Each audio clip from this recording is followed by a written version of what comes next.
2018 y nuevamente desde abril del 2020 hasta hoy, consultor internacional, conferencista y profesor en varias universidades en gestión pública, proyectos urbanos integrales, cultura y participación social, con acciones de corto y mediano plazo en 135 ciudades de 18 países. Miembro del Consejo Directivo de la Fundación Crear Vale la Pena, Argentina, integrante de la Alianza Para Dónde Vamos, análisis de Medellín y la región. Miembro de 2 veedurías ciudadanas de proyectos públicos. Integrante de 3 colectivos de ciudadanos y ciudadanas que trabajamos en Medellín en defensa, en construcción de lo público desde la cultura, la educación y el hábitat.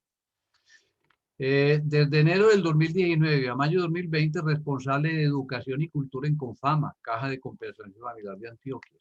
Trabajó entre el 2004 y el 2010 en la Alcaldía de Medellín en 3 cargos. Gerente del Centro de Medellín 1 año, secretario de Cultura Ciudadana 4 años y secretario de Desarrollo Social de Medellín 2 años. De modo que este es algo de su hoja de vida. Hoy nos va a hablar sobre construcción ciudadana del Estado. De modo, Jorge, que tienes la palabra. Bien, muchas gracias, Mario. Y bueno, Carlos José y todo el grupo. Encantado de estar acá. Muchas gracias por la invitación a hablar de un tema que además pues es, yo creo que crucial para Medellín, para Colombia, para Latinoamérica, la construcción ciudadana del Estado. Mario la semana pasada me dijo que quería que habláramos sobre cultura más allá de la cultura, sobre cultura como transformación. Y le dije, hombre, hay un aspecto que hoy estoy trabajando, lo contaba hace un par de minutos con unos grupos de Perú, Bolivia, Ecuador y Colombia, organizados desde Miserior, una ONG alemana. Y el día que me llamó había hecho una charla parecida a la que quiero compartir con ustedes hoy.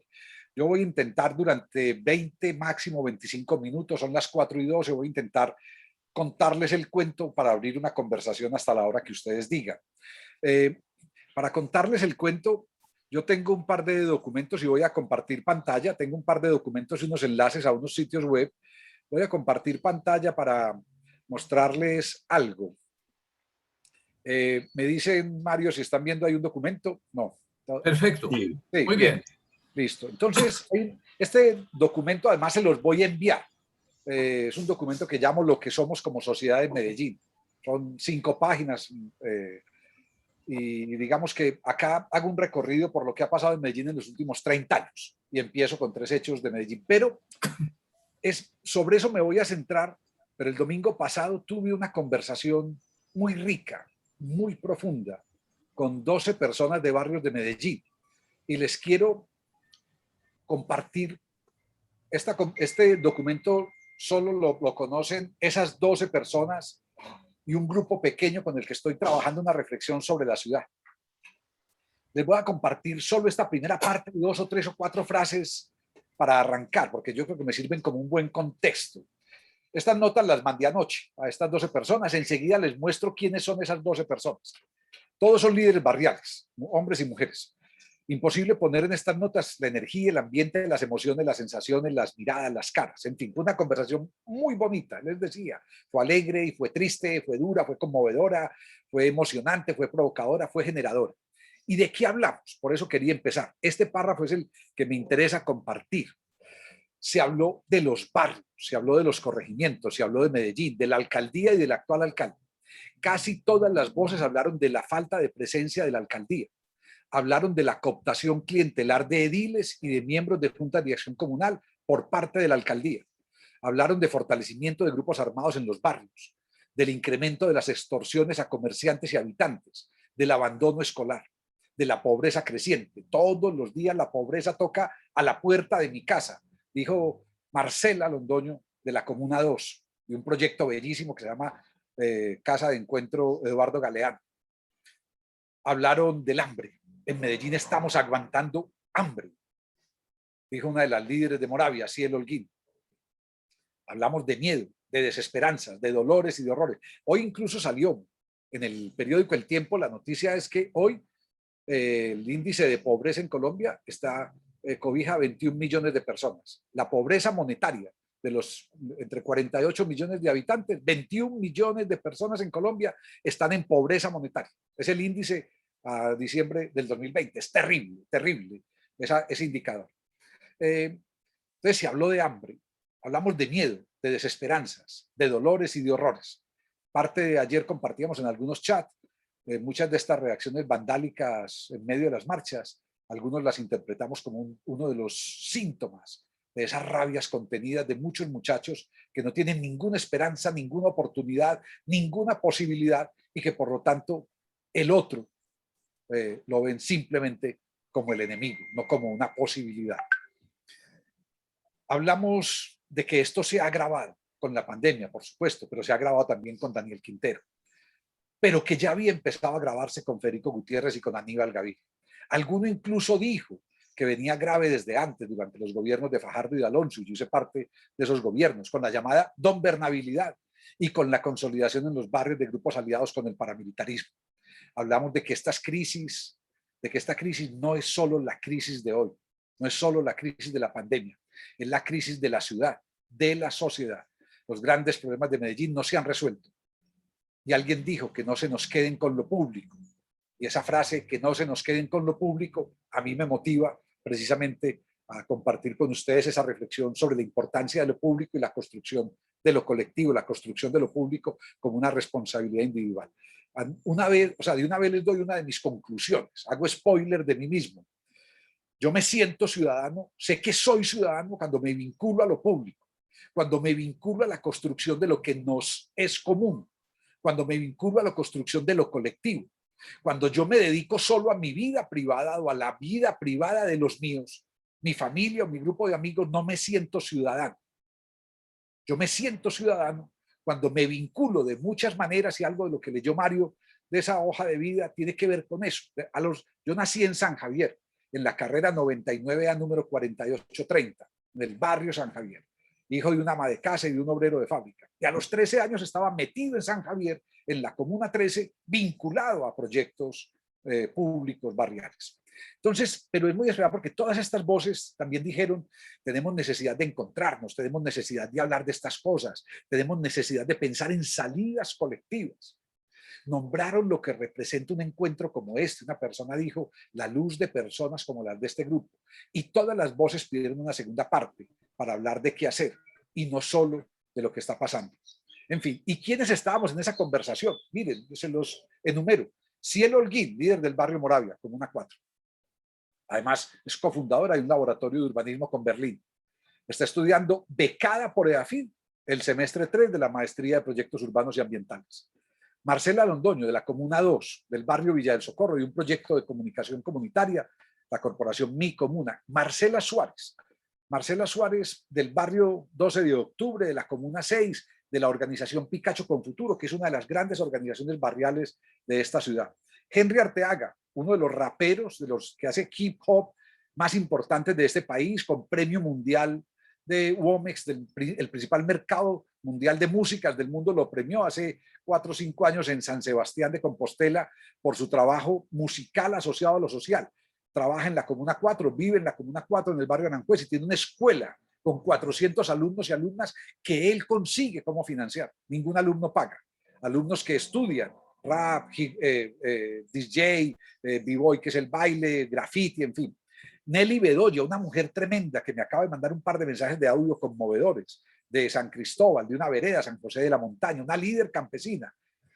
Santiago Sánchez, un muchacho de Villahermosa, de la Comuna 8, que vive hoy en Sabaneta, con un trabajo que se llama Gamineantes, que son jóvenes que recorren la ciudad. Julián Marín, que es el director técnico actual de la Secretaría de Cultura, pero hasta hace un mes estaba en el Centro de Fe y Culturas. El ACA es un personaje tremendo, acaba de graduarse también becado por EAFID en la maestría de urbanismo, pero es un rapero, artista plástico de la Comuna 13, campesino de San Sebastián de Palmitas. Tiene un par de proyectos, el cementerio de San Javier o del América, en el barrio San Javier, es uno de sus proyectos como centro patrimonial alrededor de las memorias de los jóvenes que han asesinado. Erika Muriel, de la Corporación Cultural Nuestra Gente, de la Comuna 2 del barrio Santa Cruz, un grupo de teatro comunitario que está en una casa que fue burdel. Y hace 33 años un grupo de jóvenes de 20 años que hoy tienen 50, 53, siguen manteniendo un proyecto de teatro comunitario. José David Medina, desde el barrio Altamira, también en la Comuna 7, un gestor cultural tremendo, rapero. Lina Tobón, capoeira, educadora. Y Fernando Zapata, de la Corporación Convivamos y del Movimiento de Pobladores. Estas 12 personas participaron de esta conversación en la que salieron esos párrafos. Entonces, miren, hay una capacidad instalada tremenda, es gente con preparación, hay que reconocer el trabajo, 5 de ellos becados por EDAFID en sus maestrías de urbanismo o de comunicación estratégica, muy, muy especial. Entonces, bueno, ahora sí me meto específicamente con lo que quiero compartir alrededor de la construcción ciudadana del Estado. 1990, piensen en agosto de 1990, el segundo peor año de nuestras violencias. El peor año fue el 91. En 1991, lo digo ahí en ese primer párrafo, hubo 382 muertes por cada 100.000 habitantes. Hubo 6.700 muertes, según algunos, aunque algunos piensan que fueron 7.000 y algo, pero la cifra oficial 6.700 muertes. Un promedio diario de 18.3 muertes, 18.3 muertes en promedio todo el año 91. Un hermano mío empezó a ser médico forense, además ese ya sí es más conocido de Mario, mi hermano es médico, egresado de la de Antioquia, trabaja en medicina legal y empezó a hacer medicina legal cuando estaba el doctor Giraldo, también pues allí de director de medicina legal, y mi hermano recibía en sus turnos iniciales de 12 horas, de viernes 6 de la tarde a sábado 6 de la mañana, recibía hasta 45 muertos, que apilaban porque era imposible, ¿cierto? Esa época fue durísima. En el año 1990, en agosto, el segundo peor año de nuestras violencias, ocurrieron 3 cosas en agosto. 1, salió editado el libro No nacimos pa' semilla, de Alonso Salazar. 2, Alonso tenía 29 años cuando ese momento.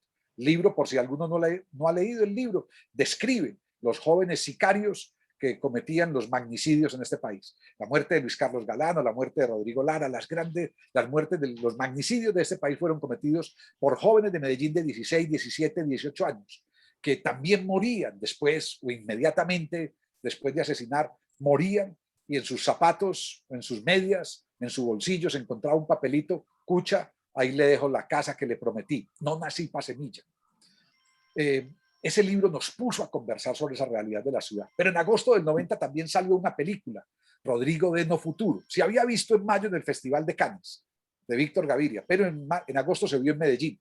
Y esa película nos dijo, miren lo que está pasando con los jóvenes en los barrios de la ciudad. Miren estas realidades que no vemos, que nos hacemos los tontos, que no reconocemos. Pero el 17 de agosto se creó la Consejería Presidencial para Medellín con María Emma Mejía. Y María Emma Mejía, tal vez también por su formación de comunicadora social, de realizadora de cine, 30 y alguito de años, llegó a Medellín a escuchar y a meterse a los barrios, y a meterse a los barrios con personas como Alonso Salazar o algunos de nosotros para conocer profundamente lo que estaba pasando en los barrios. Es decir, vino con una característica, vino a escuchar, no vino a hablar, vino a escuchar, necesario escuchar. Si uno no escucha la ciudad, si no entendemos, si no leemos la ciudad de muchas maneras, y escuchar es una manera de leer esta ciudad, eso que dijeron estos 12 muchachos, esto es ese párrafo es solo media página de un documento de 9 páginas que ayer les mandé a ellos mismos. Si no escuchamos esta ciudad, ¿cómo diablos la vamos a entender? Esa consejería presidencial desató cosas muy interesantes en Medellín. Y una de las cosas que desató fue lo que yo pienso que se llama hoy esa transformación de la ciudad. Se los digo de otra manera. Yo trabajé 3 años en el gabinete de Sergio Fajardo, 2 años y medio en el gabinete de Alonso Salazar, me retiré en julio del 2010. Pero, y mucha gente, y prácticamente vivo de que me llamen de Latinoamérica a contar qué fue lo que hicimos en esas 2 alcaldías, lo que se conoce internacionalmente como la transformación de Medellín, para muchos inició con el gobierno de Fajardo y con el gobierno de Alonso. Y yo siempre respondo que no, que esto no es ni de un líder específico, ni de una persona específica, ni siquiera de un grupo, y que menos de un grupo, que no hay grupos de iluminados. Yo no creo en los liderazgos personales, sino creo creo que los liderazgos personales nos han hecho mucho daño en Latinoamérica. No creo que esto sea de una persona, pero tampoco creo que es de un grupo de iluminados.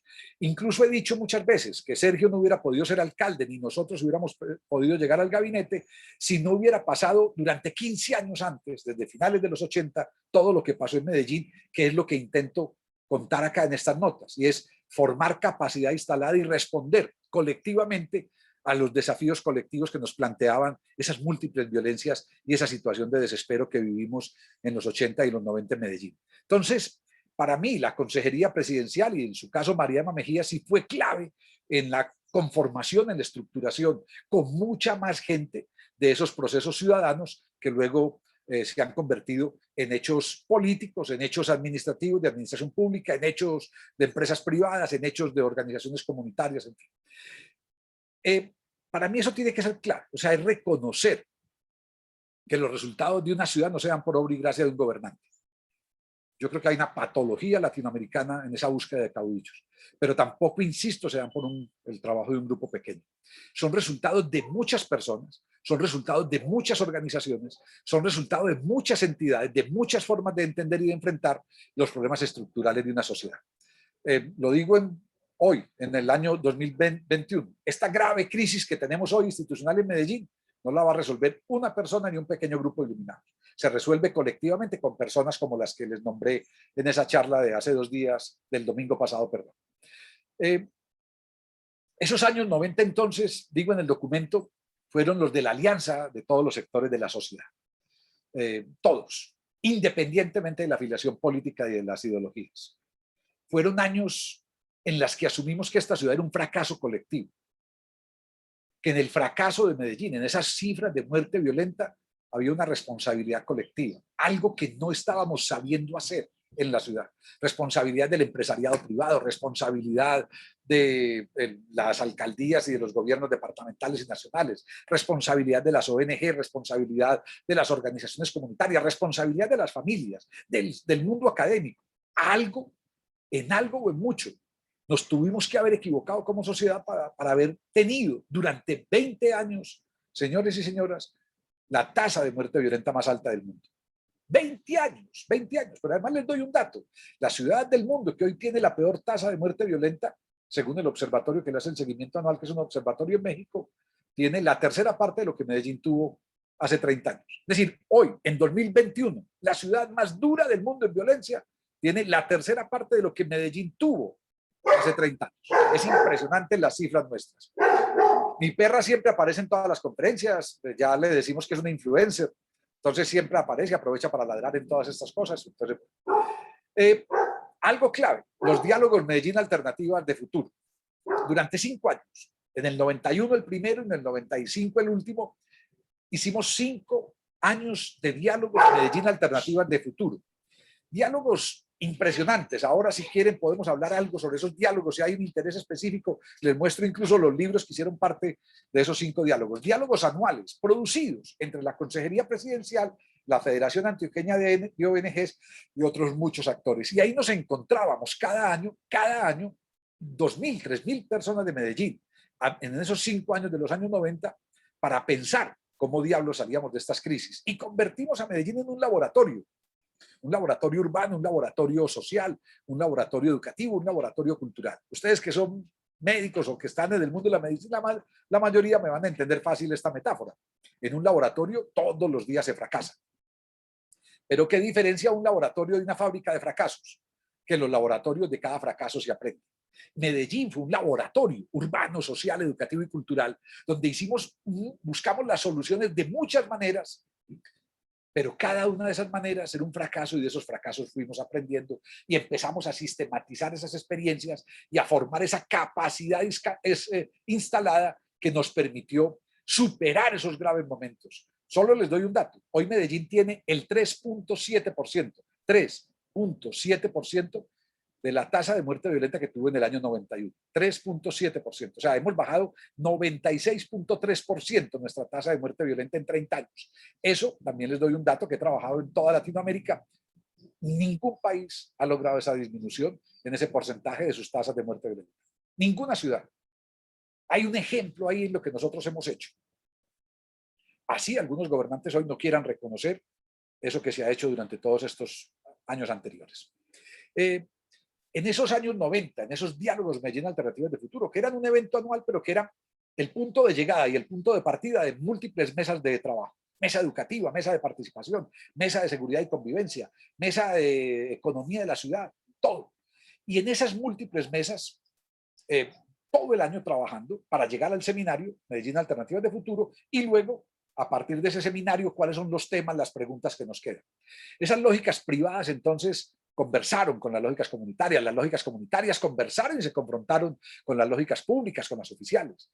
Los barrios de mayor pobreza, los barrios de mayor densidad poblacional, los barrios más violentados, yo no hablo de barrios violentos, hablo de barrios violentados. Medellín no fue una ciudad, no fue la ciudad más violenta del mundo, fue la ciudad más violentada, una ciudad víctima de las violencias, se volvieron entonces focos de atención y de experimentación.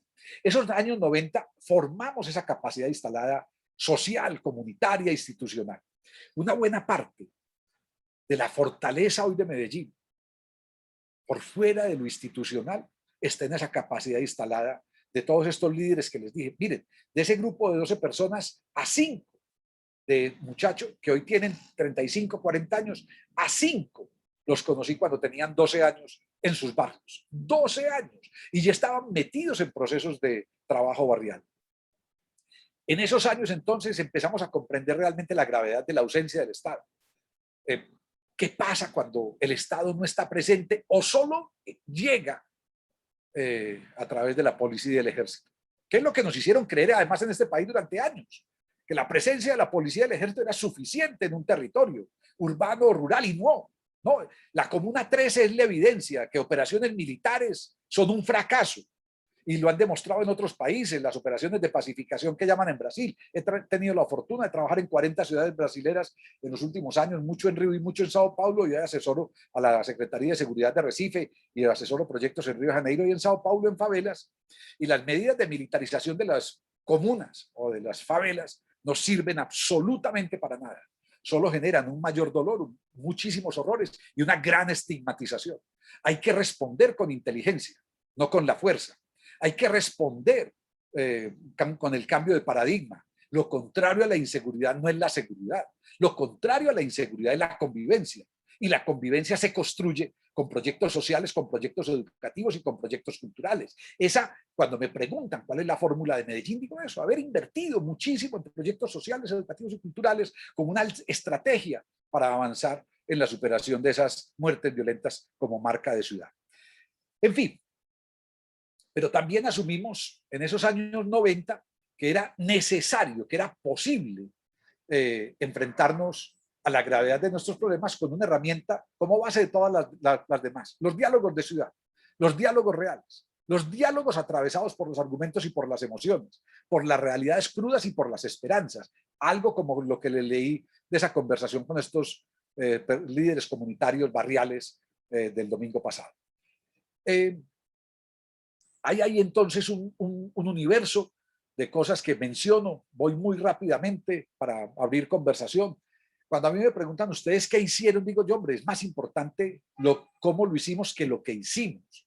Y en esos cómo lo hicimos de Medellín, cuando Medellín se ganó el premio a la ciudad más innovadora, dije, ese premio no es real, porque se hizo por una votación y nos lo dimos nosotros mismos.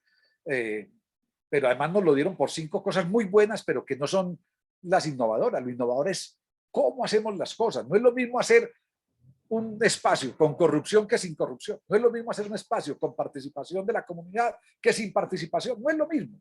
No es lo mismo hacer un equipamiento cultural en el barrio que no lo necesita a hacer ese equipamiento cultural, un parque, biblioteca o un centro de desarrollo cultural donde confluyen 3 mapas, los que dije ahora, el mapa de las pobrezas, el mapa de las violencias y el mapa de la densidad poblacional. ¿Dónde está nuestra mayor cantidad de niños y niñas de 0 a 6 años y cómo hacemos que el gobierno, que lo público sea referente de algo positivo y no que el referente sea la banda de delincuentes, en fin. Entonces buscamos respuestas, un paradigma distinto, busquemos respuestas diferentes a los problemas de siempre. Lo que les decía, hombre, ¿ustedes qué van a hacer para mejorar la seguridad de la ciudad? ¿Qué es lo contrario de la inseguridad? No es la policía, no. Se los digo además como lo pienso y como se está evidenciando cada día. La policía de este país ha sido en muchos momentos y en Medellín especialmente parte del problema. 3 comandantes de policía de los 7 años que yo estuve en la alcaldía, 3 comandantes de la policía metropolitana, la máxima figura de la policía metropolitana en el área metropolitana, 3 comandantes terminaron en la cárcel por nexos con el narcotráfico y con el paramilitarismo. Entonces, hay que buscar respuestas en esos proyectos de convivencia sociales, educativos y culturales. Hay que generar alianzas público-privadas comunitarias, no solo alianzas público-privadas. Lo comunitario es fundamental. hay necesidad de conjugar los saberes, de tener diferentes lógicas, en fin. Hay que asumir la participación social como esencia. Y ahí son clave las veedurías ciudadanas. Muestro enseguida, para cerrar, 3 o 4 páginas muy rápidamente. En el documento están los enlaces a esos 4 experiencias que ustedes, que son la veeduría Medellín, que hace veeduría el plan de desarrollo, el Medellín Cómo Vamos, una red Cómo Vamos y Todos por Medellín, y un espacio que quiero mostrarles que es para dónde vamos. Yo mismo hago parte de 2 veedurías en mi barrio, soy un activista en mi barrio, en el barrio El Esmeraldal, hoy en Envigado, en la frontera. Vivo al lado además de un sobrino de Mario, de Andrés. Escuchar. Es necesario escuchar mucho para poder conocer, reconocer, valorar y potenciar. Esto lo dije al principio. Y estas palabras, señoras y señores, estas palabras, conocer, reconocer, valorar y potenciar lo que ya existe en los barrios, eso que se hace en los barrios sin el Estado, a pesar del Estado o incluso contra el Estado, ese reconocimiento es fundamental. Conversaciones como las de hace 2 días, 3 días, con estos líderes barriales son fundamentales. Son una mujer campesina de la vereda San José de la Montaña, una líder de Moravia, un líder de Villahermosa, un líder de la Comuna 6, una líder del Picacho, un líder de la Comuna 13, son fundamentales que se sientan reconocidos y parte de la construcción de esta ciudad. Porque si no se sienten reconocidos por la legalidad, si no se sienten reconocidos por los gobiernos, por las empresas, por las universidades, pues va a haber otros que sí los reconozcan, y son los grupos ilegales de todo tipo que pululan en Medellín. Entendimos que el Estado se hacía en el barrio, que cada calle debe ser evidencia de la presencia estatal. Hicimos verdaderas intervenciones con los proyectos urbanos integrales que habían tenido un antecedente en los años 90 con el Programa Integral de Mejoramiento de Barrios, y partimos, y esto es fundamental, y ya casi cierro, partimos de una base, y es, en las obras urbanas deben estar supeditadas al proyecto social. No necesitamos proyectos físicos urbanos, necesitamos agendas sociales. Lo que tenemos que hacer es profundos proyectos de transformación social con contenidos y resultados urbanos. No al contrario, no es qué obra urbana o física hago para ver cuál es el contenido y el resultado social que tengo. No, es al contrario, al contrario. Por eso, frente a estas crisis coyunturales de Medellín hoy, que son las de los efectos económicos y sociales del COVID, frente a la amenaza institucional por este alcalde, que por lo menos yo pienso, y lo digo con tranquilidad acá, gobierna con mentiras y falta de transparencia, que no entiende la dimensión histórica de lo que está pasando, frente a todo esto es necesario recoger esas lecciones aprendidas durante 30 años, que son básicamente la construcción de diálogos entre sectores, diálogos que nos permitan vernos, escucharnos, entendernos, comprendernos, diálogos que nos permitan construir acuerdos. El acuerdo no es que alguien quede muy contento. Decía Antanas Mockus que el mejor acuerdo es el que nos deja a todos un poquitico bravos, porque quiere decir que todos tuvimos que ceder. No hay acuerdo perfecto, no lo hay. En el mejor acuerdo todos cedimos algo. Entonces, ¿cómo construir acuerdos? ¿Cómo asumir los desacuerdos? María Teresa Uribe de Hincapié, la profesora de la Universidad de Antioquia, socióloga, que murió hace 2 años, decía, una de las charlas sobre la construcción de la nación colombiana, decía, hombre, no se trata de construir la armonía, eso es una entelequia. No se trata del amados los unos a los otros, eso es moral cristiana. Se trata de enfrentarnos a nuestras diferencias sin violencias. Se trata de encontrar cómo construimos, no a pesar de las diferencias, sino a partir de las diferencias. En fin, estos diálogos, digo que fueron necesarios, fueron fundamentales en nuestra transformación y hoy vuelven a ser éticamente un imperativo como sociedad. Esos diálogos nos tienen que llevar a pensar qué sociedad somos hoy, a pensar colectivamente cómo nos enfrentamos a los desafíos, no solo a los desafíos coyunturales, pandemia y demás, sino fundamentalmente a los que son los grandes desafíos de Medellín, de Colombia: la inequidad, la pobreza, las violencias cotidianas, el clasismo, la indiferencia, la falta de valoración de la propia vida y la dificultad para convivir con otros. Ese es el documento, insisto, se los mando para quienes acabaron de llegar, pero quiero compartir muy rápidamente 4 enlaces, simplemente para pasarlos por estos enlaces. ¿Están viendo ahí una página que dice Todos por Medellín o no? Así es, correcto. Bien. Entonces, miren, simplemente estos enlaces los tienen ustedes en el documento, pero Miren, Todos por Medellín, la última veeduría que se construyó con este concepto. Lo público es de todos. Y hay organizaciones, sindicatos, gremios económicos, organizaciones sociales, personas naturales, fundaciones, universidades, organizaciones culturales. Es una alianza de muchos. Pero miren, ¿para dónde vamos? Yo hago parte de esta alianza. Miren esta alianza, ¿quiénes somos? EAFID, con el Centro de Análisis Político y el Instituto Urban, la Universidad Nacional, o sea, universidad pública y privada. La Universidad Nacional con el Centro de Investigaciones e Innovación Social, la Corporación Otra Parte, de acá de Envigado. Una alianza de organizaciones de las cuatro comunas de la zona nororiental, donde está la Corporación Nuestra Gente, donde está Convivamos, donde está la Casa Juvenil, donde está el Centro Eduardo Galeano de Villa del Socorro, donde están 14 organizaciones de la zona nororiental, una ONG Viva la Ciudadanía, la Sociedad Antioqueña de Economistas, una consejería ciudadana que formamos algunos ciudadanos activos en Medellín, un proyecto que se llama El Derecho a No Obedecer, financiado por Open Society, Confama, la Federación de ONGs que agrupa a 200 ONGs, el Centro de Fe y Culturas, que ustedes saben que es el tanque de pensamiento que montaron los jesuitas en Medellín para proyectos educativos y de paz, la Corporación Región, que se fundó en 1989. Yo trabajé en Región hace 30 años, ProAntioquia. No tengo que explicarles ProAntioquia, pero al lado de ProAntioquia, al lado de las grandes empresas de este país, como tanque de pensamiento, una plataforma de proyectos de cultura comunitaria. La Fundación Juanes, que es la fundación, perdón, Mi Sangre, que es la fundación que montó Juanes, y Lunes de Ciudad, que es un colectivo. Todos ellos conformamos ¿Para dónde vamos? Y trabajamos sobre estas 5 problemáticas. El modelo dual de estatalidad y seguridad, la ciudad-región no sostenible, la desigualdad y la inequidad, la sociedad fragmentada, en fin. La otra veeduría al plan de desarrollo. Miren las organizaciones que lo conforman. Confiar, otra vez la Federación de ONGs, otra vez Viva la Ciudadanía, la Asociación de Institutores de Antioquia. Pero miren Medellín cómo vamos. Y Medellín cómo vamos, miren la alianza, ProAntioquia, EAFID, Fundación Corona, Confama, Confenalco, Cámara de Comercio y el Colombiano, haciéndole veeduría y seguimiento al plan de desarrollo. Y eso sí, esos son los enlaces que quería compartirles. Y el dato de hoy: pandemia hizo subir la pobreza al 42.5 en 2020, o sea, el 42.5% de la población, 21 millones de personas están en pobreza monetaria en Colombia. Esa es la cifra que nos debería convocar a todos, nos debería convocar a toda la ciudadanía para trabajar de manera colectiva por buscar soluciones estructurales y no solo por buscar soluciones coyunturales a problemas estructurales. Paro ahí, creo que me tiré, bueno, 40, no, más o menos, un poquitico, 5 minutos más de lo que había dicho, pero bueno, quedo disponible para comentarios, críticas y preguntas. Muy bien, Jorge, no, tú me hiciste acordar de que alguna vez Otto de Grey decía, yo lo conocía a él, que era musicólogo, el profesor Yepes lo conoce, decía que yo soy conocido porque soy el hermano de León, el hermano de León de Grey. Y ahora yo con Jorge digo lo mismo, ahí me conocen en esta ciudad porque soy el primo de Jorge Melguiza. Bueno, de todas maneras se abre la discusión sobre todos estos tópicos tan interesantes. Jorge desde hace mucho tiempo empezó con su programa Arriba Mi Barrio. Sí, claro.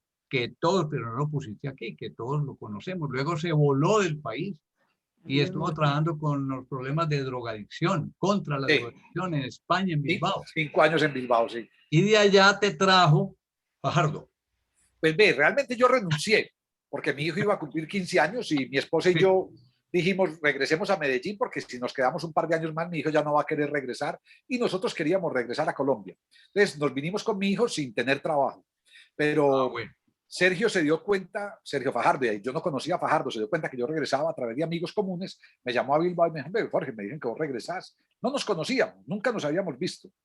Y me dijo, yo quiero que te vincules, y me ofreció ser gerente del centro, y estuve con él pues 3 años en su alcaldía de los 4. Muy bien, sí, a pesar pues de la limitada expresión verbal de Jorge, entendimos muy bien todo el mensaje e iniciamos la discusión. Preguntas. Preguntas. El doctor Elejalde tiene, Mario, una pregunta. Doctor Rafael Elejalde tiene la palabra. El micrófono. Rafael, micrófono. Eso. Buenas tardes. Primero que Buenas. todo, la ciudad de Medellín sí es la ciudad más innovadora del mundo, no porque la eligieron, como usted dijo, es por lo que vemos los que estamos afuera y lo que es. El cambio en la criminalidad que usted describió es un hecho. Y si eso solamente justifica a nombrarla como tal. Lo que usted dice y su entusiasmo es en gran parte el ingrediente de lo que ustedes hicieron. Y es el cambio con lo que se ve al presente. Pero nosotros tenemos una experiencia muy interesante y es que mi novia y yo trabajamos en la Villa del Socorro cuando apenas empezaba y conocimos los problemas que usted describe. Para dar un ejemplo de cómo era, muchas de las mujeres, de las niñas jóvenes de las casas donde nosotros los veíamos como pacientes, trabajaban como prostitutas y ganaban muy buena plata. Y les preguntábamos para qué usaban la plata, si estaban ahorrando, si iban a estudiar. Decían, no, yo la ahorraba para comprar ropa interior, para comprar medias, se la damos a los hermanos para que compren marihuana y alcohol, y bueno, van a pintar la casa, que la casa era interminable. No, eso no, para eso no, la familia no me deja gastarle en eso. Hubo un día que trajeron una paciente de 15 años que tenía una fístula rectovaginal por un parto retenido y estaba muriéndose. Yo estaba en policlínica y le dije, lleven la policlínica, yo la veo, pues una nota, yo estaba a las 7 de la noche allá. Me dice, nada más, yo no tengo con qué pagar el taxi, entonces le dimos 5 pesos para que llevara el taxi. A la semana siguiente le preguntamos cómo está la hija, y dice, la hija se murió porque el novio cogió la plata para irse a tomar unas cervezas. Pero eso no termina ahí. Ahí está, ahí es muy triste, muy horrible y nosotros nos cansamos de fracasar porque no pudimos cambiar nada. La belleza de lo que ustedes han hecho es que lo cambiaron.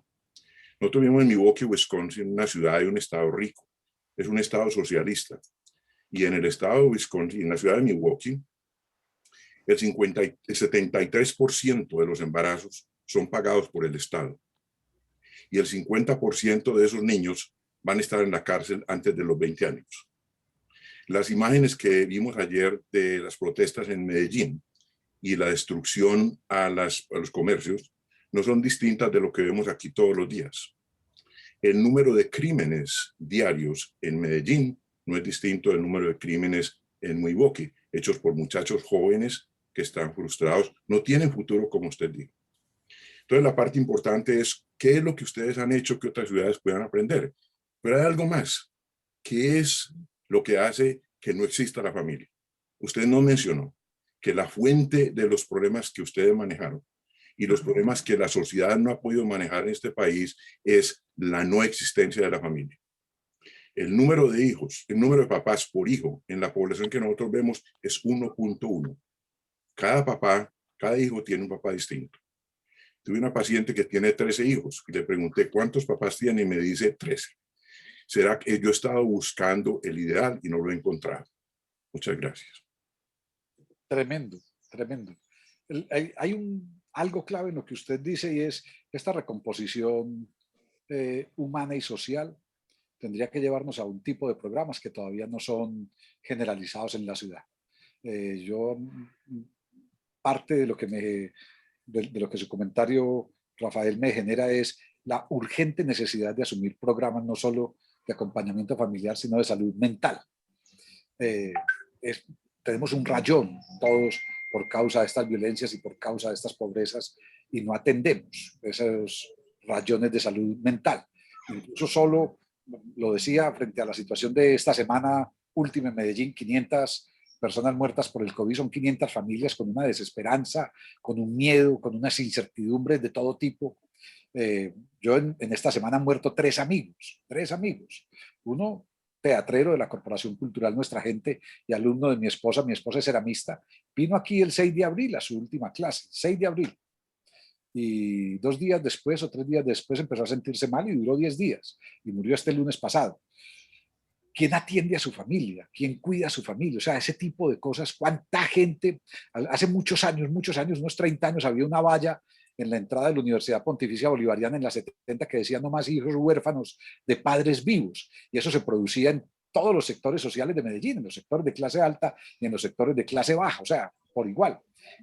Yo creo que sí necesitamos emprender otro tipo de programas que no han tenido la suficiente voluntad ni la suficiente expansión en la ciudad. Se han puesto pañitos de agua tibia en muchos de esos temas que usted menciona. Y en lo familiar es fundamental. Estos muchachos de ayer, o sea, habría que hacer una interpretación sociológica de estos jóvenes que ayer reventaban vitrinas y robaban. Alguien en un chat que yo tengo, alguien los describió, dijo, estoy viendo jóvenes, casi niños, flacos y bajitos, como los jóvenes como son los jóvenes de nuestras barriadas, y tienen rabia contra todo, quieren reventar el mundo. Y dice, ¿cuál será el ambiente de sus casas y cuál será el ambiente de sus barrios? ¿Qué esperanza tendrán hoy al llegar a sus casas? ¿Qué comerán hoy? Un dato que salió la semana pasada. La mitad de la población de Medellín en este momento a duras penas logra comer 2 veces al día. La mitad de la población de Medellín. Entonces, ese tipo de situaciones nos enfrentan con esas grandes preguntas que usted hace. Bien, Jorge, voy a tratar de guardar el orden de los que están pidiendo la palabra. El profesor Farid Chekne tiene la palabra, adelante. Vi que levantó la mano, ¿sí? Sí, Adelante. sí, gracias, Jorge. Te estaba escribiendo porque ya tenía que retirarme. Primero, mil gracias por invitarme y muchas felicitaciones a Jorge, la verdad, muy interesante, un poquito oscura la presentación por lo triste, pero yo creo que yo quiero animar un poquito de optimismo también. Yo sé que la situación no es para nada, pues, halagüeña, ¿no? Pero creo y debemos insistir en la parte de ciencia y tecnología. Yo creo que esa parte puede ayudar a dinamizar el asunto. Es que un problema complicado es que estamos formando mucha gente, muchos doctores, pero tampoco tenemos un espacio para recibirlos. Y eso genera ese caos y genera un poquito ese desánimo que usted menciona.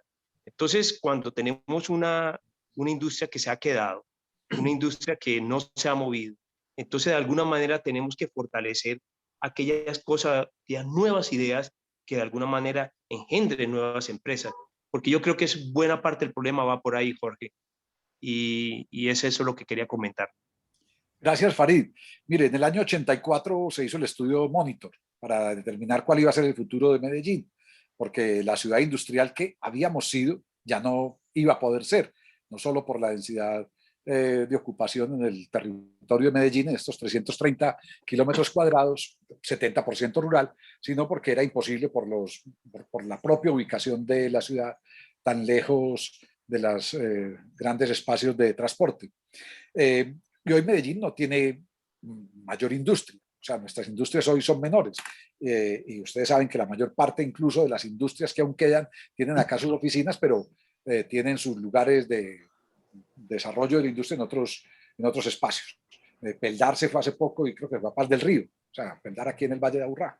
Entonces, en el año 84 se dijo, hombre, hay que enfocarse por 5 clústeres, el de la construcción, el de la moda, el de la salud, el de... no, los 2 últimos, porque son 7 ahora y se me escapan los 2 primeros, a construcción, moda, salud, eran 3. Hay 2 que se me escapan, de tanto que vergüenza, pero los 2 que en el año 2004 empezamos a poner en la palestra fueron el 6 y el 7. El clúster de nuevas tecnologías y el clúster de turismo. Medellín no era una ciudad turística. Hace un año, antes de la pandemia, era la ciudad que mayor turismo atraía en el país, por encima de Bogotá y de Cartagena. Era la ciudad del país donde más tiempo permanecían los turistas extranjeros y era la ciudad del país con mayor nivel de repitencia del turista extranjero, muy especial. Un solo dato. En Cartagena el 80% de los turistas extranjeros permanecían máximo 6 días. En Medellín el 80% de los turistas extranjeros permanecían mínimo 6 días. Mínimo. Una ciudad que retenga a un turista por más de 2 días ya es un cuento, pero que lo retenga más de 6 días es una maravilla. Y todo eso está perdido hoy, pues por eso la crisis de la hostelería, de los restaurantes, de los hoteles y de todo lo asociado al turismo, transportes y demás, pues está jodido por la pandemia.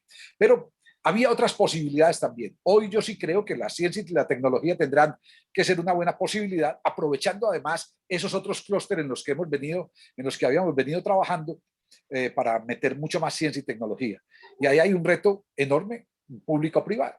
el reto de las universidades, el reto de las empresas y el reto de la alcaldía, y yo creo que el comité universidad-empresa es fundamental. Esta semana, 8 universidades, las grandes 8 universidades de la ciudad, lo que llaman el G8, hicieron un comunicado llamando como a la sensatez de la alcaldía de otra vez, venga, sentemos que esta ciudad la construimos entre todos y no es una ciudad que se pueda destruir en 3 o 4 años de un alcalde. Gracias. Voy a permitir darle la Muchas palabra gracias.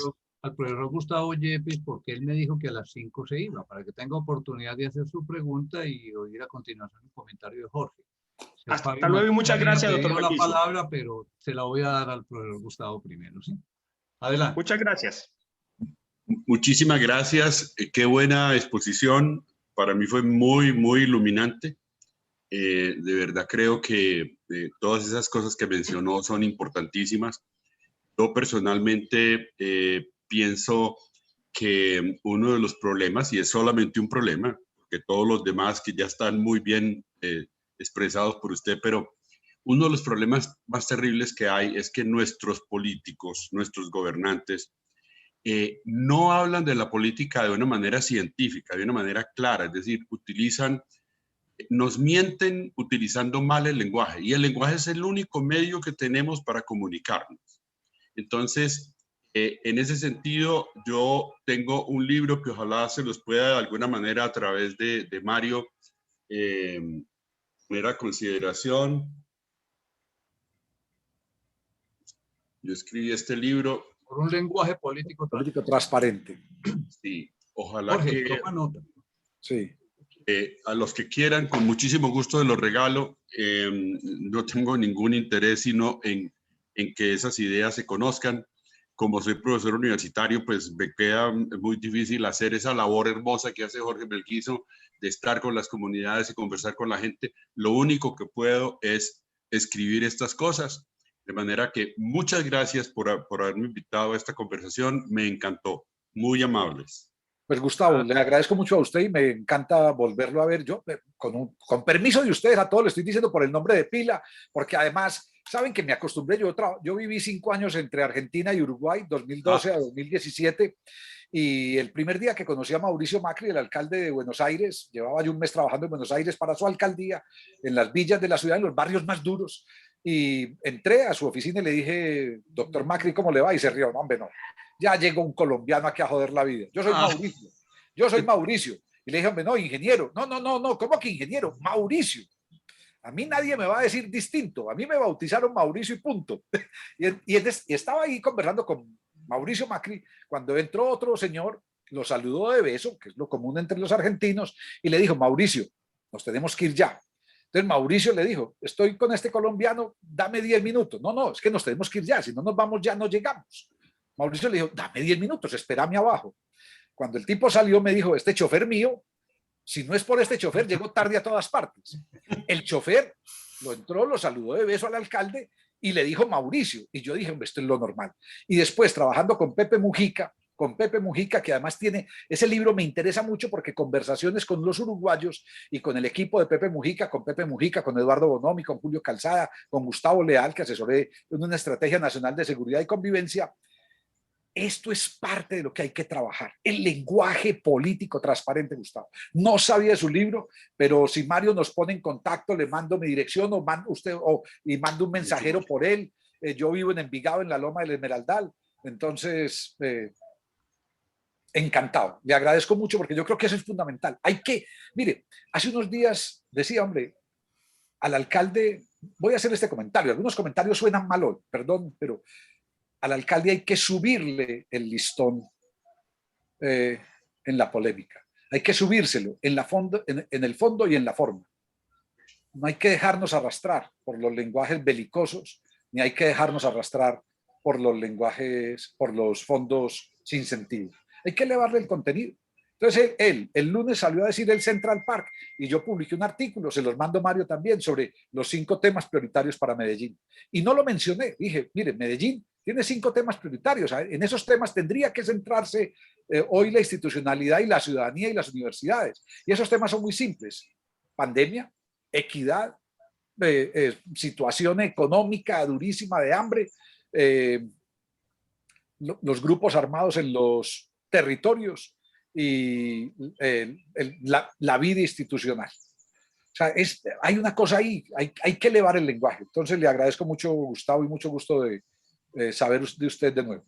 Muy amable. A todos, Profesor felicidades. Gustavo, Gracias. entonces, como ve, yo le doy la dirección y me manda de una vez pues 100 libros. Listo. Gustavo, Un librito, yo un quiero librito para- yo quiero el libro. Perdón, ¿quién Gustavo, tiene la Listo. palabra? Entonces, No, a, yo tra- solamente a tra- para- a través de Mario me dicen cuántos son y los mando. Con muchísimo gusto. ok. Muchísimas gracias, Gustavo. Yo soy Clara Sofía Díaz, le habla desde Neiva. Déjate ver, Clara Sofía, déjate Yo soy- ver. bueno, pero bético. Es que una voz así como Bueno, sí, espiritismo, ¿no? sí. Gracias. Hola. Adiós. ¿Estás Pero ahí? ya, Bueno, pero Gustavo. ya me ven. No te vemos. Ay, fue puchica. Espiritismo. A ver. El Es que le acento hago- neivano Willen. Ahí sí, ahí te vemos. Ahora Bueno, sí, ahí Clara estoy Sofía. estoy toda despelucada, pero bueno. No le haces. Yo soy fotógrafa profesional artística y soy editora de libros. Estudié en Barcelona, en la Escuela de Bellas Artes. He publicado 10 libros y 4 revistas. Y bueno, pinto también. Soy artista. Mi esencia es ser creativa. Qué bueno, Y, mucho gusto, Clara Sofía. he escrito varios libros de varios temas. Me encanta pues leer, por supuesto. Y quiero ese libro, entonces pues me lo voy a enviar y yo aquí pues pago el envío. Yo soy otro pedigüeño. Yo creo Y que muchas gracias, la conferencia estuvo estupenda, muy buena, me encantó. Gracias, Clara.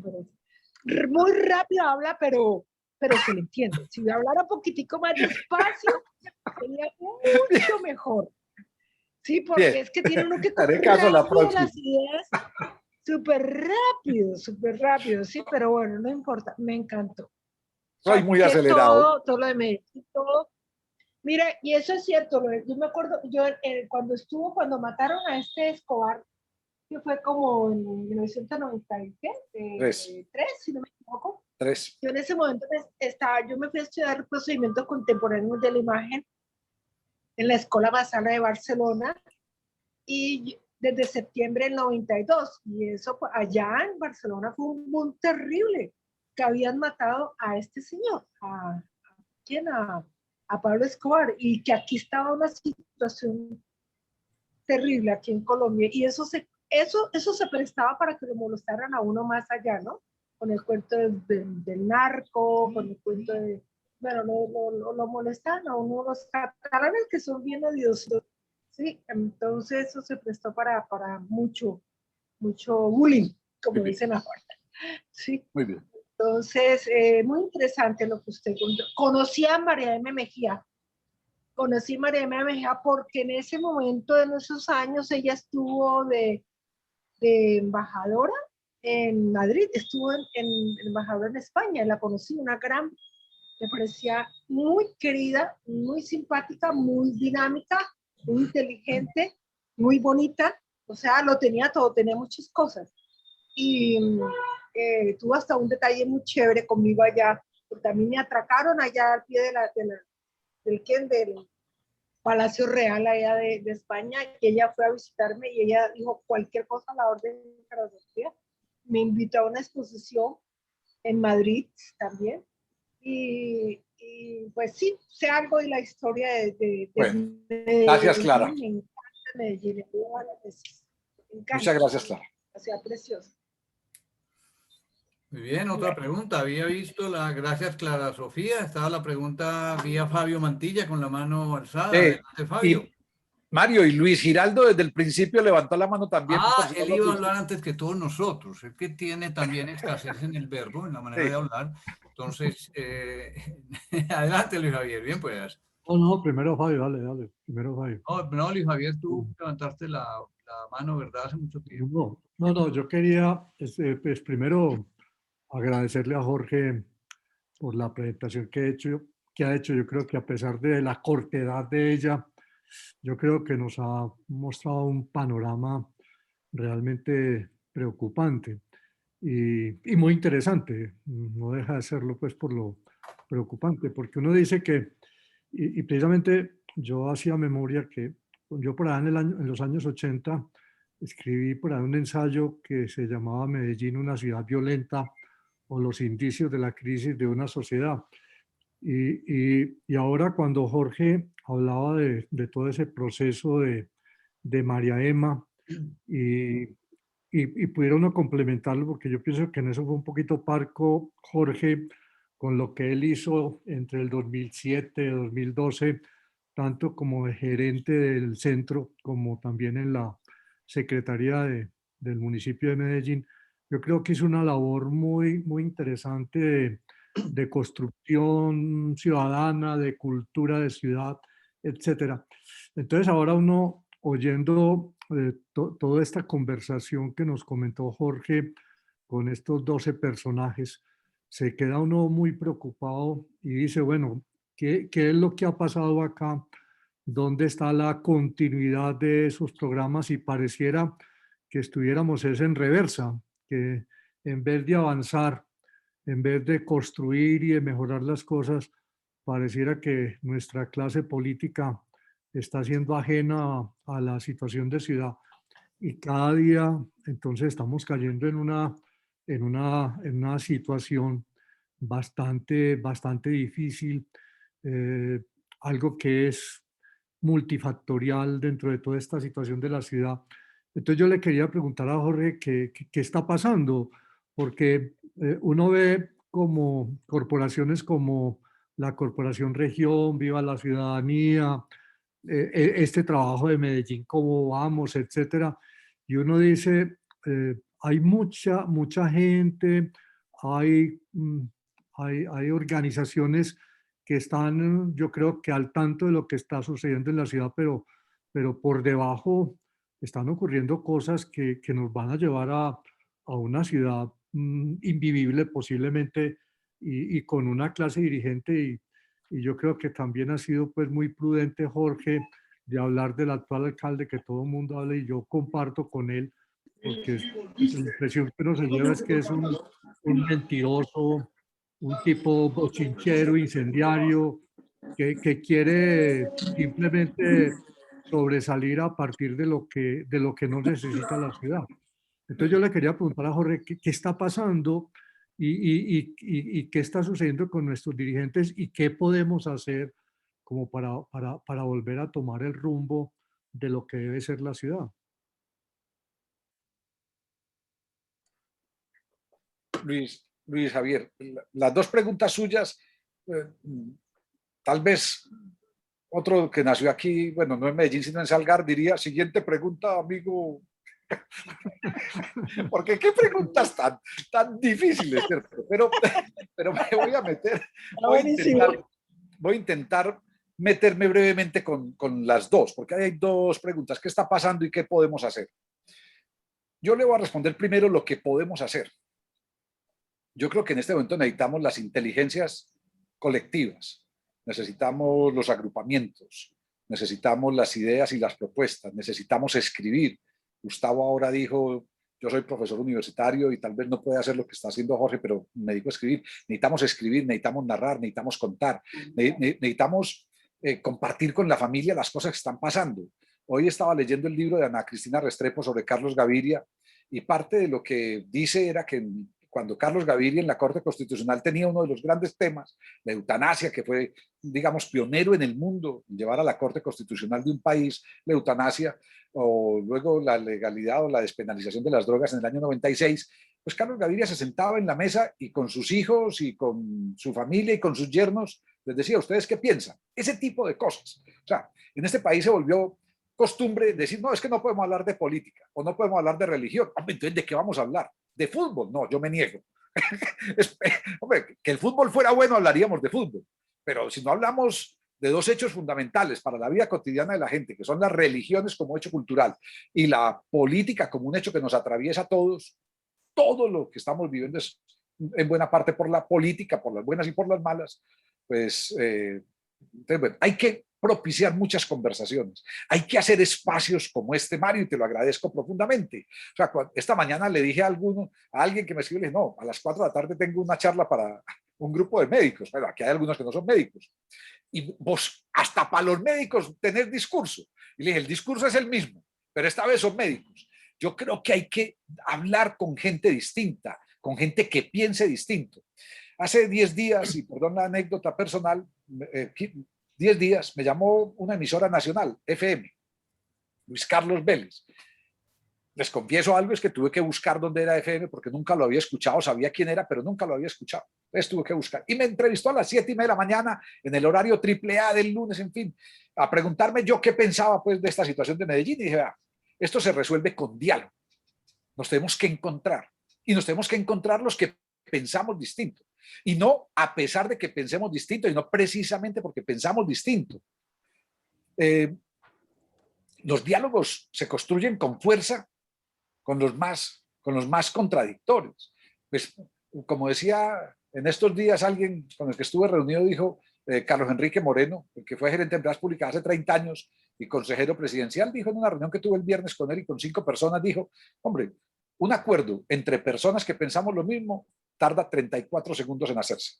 Lo difícil es llegar a acuerdos con quienes piensan distinto, actúan distinto, se piensan todo. Entonces necesitamos sentarnos a construir nuevamente esos acuerdos por lo fundamental que decía Álvaro Gómez Hurtado, es la única vez que cito a Álvaro Gómez Hurtado, acuerdos por lo fundamental. Eso es necesario. Necesitamos dialogar, necesitamos cuestionar, necesitamos veedurías cívicas, necesitamos, Luis, necesitamos ciudadanías activas. Yo soy muy activo en mi barrio, muy activo en mi barrio. No les cuento las cosas que hago por pudor, pero cuando quieran, y si quieren, Mario, les dan mi teléfono y les cuento cosas de mi barrio, de liderazgos barriales y cosas de lo que hemos hecho colectivamente en otros espacios. Necesitamos meternos a construir esta ciudad. Miren, no sé por qué, acuérdense la frase de Borges, que la memoria está hecha de olvido. Se me vino a la cabeza en este momento un recuerdo. Yo tenía 28 años cuando acompañé a Alonso Salazar, que tenía 29, a una reunión con gente que no conocíamos. Trabajábamos los dos en Corporación Región y Alonso Salazar, quien luego fue alcalde de Medellín, había acabado de escribir su libro No nacimos pa' semilla. Y el libro se convirtió en un bestseller, 300.000 ejemplares legales en un año. Impresionante. Nunca un libro había vendido tanto aquí en Colombia en un mes. Y lo invitaron a un grupo de empresarios, que cuando llegamos supimos quiénes eran. Gente que para Alonso, nacido en el barrio Buenos Aires, de una familia campesina, y para mí nacido en San Javier, era gente que no figuraba en el mapa. Yo creo que 2 o 3 veces había venido al poblado. Y vinimos a una reunión con un señor que se llamaba Nicanor Restrepo Santamaría y muchos de sus compañeros de un grupo empresarial. Alonso vino a hablarles de No nacimos pa' semilla. Y en un momento uno de los empresarios le dijo, jovencito, pero entonces ¿usted en qué cree que nos equivocamos nosotros? Y le digo, ¿sabe ustedes en qué se equivocaron? Que ustedes, los empresarios de Medellín, un muchacho de 29 años, a los dueños de la ciudad en las empresas, les digo, ustedes asumieron esta ciudad de una manera muy simplona, pagando mal, explotando a la gente y pensando que eso les iba a durar toda la vida. Y cerrando sus oficinas a las 4 de la tarde los viernes para ir a beber aguardiente hasta el domingo en la noche y volver a Medellín. ¿Y saben qué? Mientras ustedes hacían eso, Medellín se internacionalizó, se globalizó. Y lo miraron así. Año 99, les estoy diciendo. Globalizó, internacionalizó. Y lo miraron así. Año 89, perdón, 89. Y les dijo Alonso, ¿y saben cómo se globalizó? Con muchachos y muchachas del 12 de octubre, del barrio Santo Domingo Sabio, de Carpinelo, de San Blas, que sin estudio, sin sus estudios universitarios, sin saber idiomas, sin haber estudiado como ustedes en Cambridge, Harvard y demás, empezaron a negociar con la mafia rusa, con la mafia japonesa, con la mafia italiana, con la mafia brasilera y a negociar con la mafia gringa y a globalizar en esta ciudad. Hace 30 años la delincuencia empezó la globalización de Medellín. Mientras nuestros empresarios, les dijo Alonso, se iban a beber aguardiente a las 4 de la tarde en sus fincas. Entonces, esa respuesta muy dura de Alonso, de un muchacho de 29 años a los empresarios, para mí también es una metáfora. Hoy no nos podemos quedar encerrados en nuestras casas. Yo estoy muy encerrado físicamente, pero no estoy encerrado digitalmente. Todos los días tengo actividad digital con muchos grupos diversos, como esos 12 que les mostré o como ustedes. Entonces, ¿qué hay que hacer? Moverse, dialogar, conversemos, sumémonos a grupos de trabajo, a las alianzas, en fin. ¿Y qué está pasando? Eso es muy difícil. Le digo 2 o 3 cosas que yo creo que han pasado. Uno, que nos relajamos.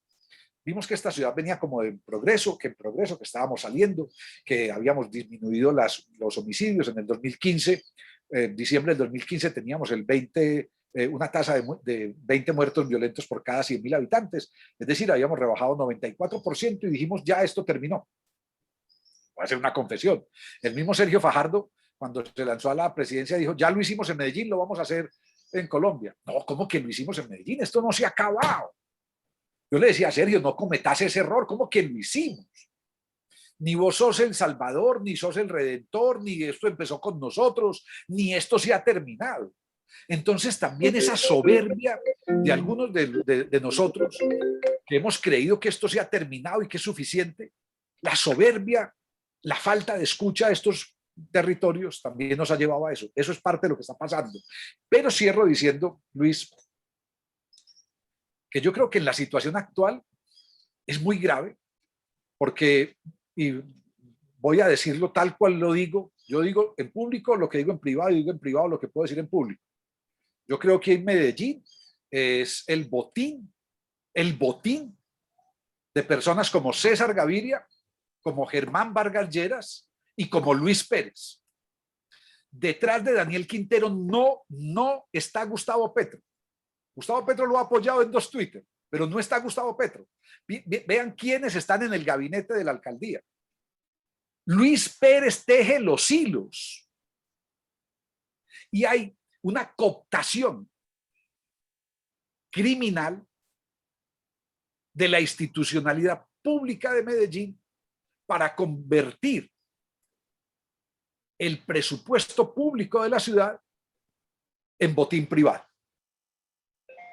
Y ya se han sacado muchas investigaciones que evidencian eso. La plata que le quitaron al Jardín Botánico, una fundación que reinvierte sus excedentes en procesos sociales, educativos y ambientales, un parque público, y le quitan la plata para entregársela a los empresarios de Reforestadora del Líbano de Andes, que es de 2 políticos del Partido Liberal, asociados a la alcaldía de Daniel Quintero, a su campaña, y a la campaña de Aníbal Gaviria en la gobernación. Muy bien, Jorge, hombre, muchas gracias. Claro que le puedes hablar a los médicos, que tu discurso no solamente ha sido cerebral, sino visceral, por la pasión que le pones a lo que haces, el entusiasmo tan grande, Jorge. O sea que tienes, y las vísceras las estudiamos los médicos. Bueno, creo que Fabio Mantilla tiene la palabra hace mucho rato. Muchas gracias.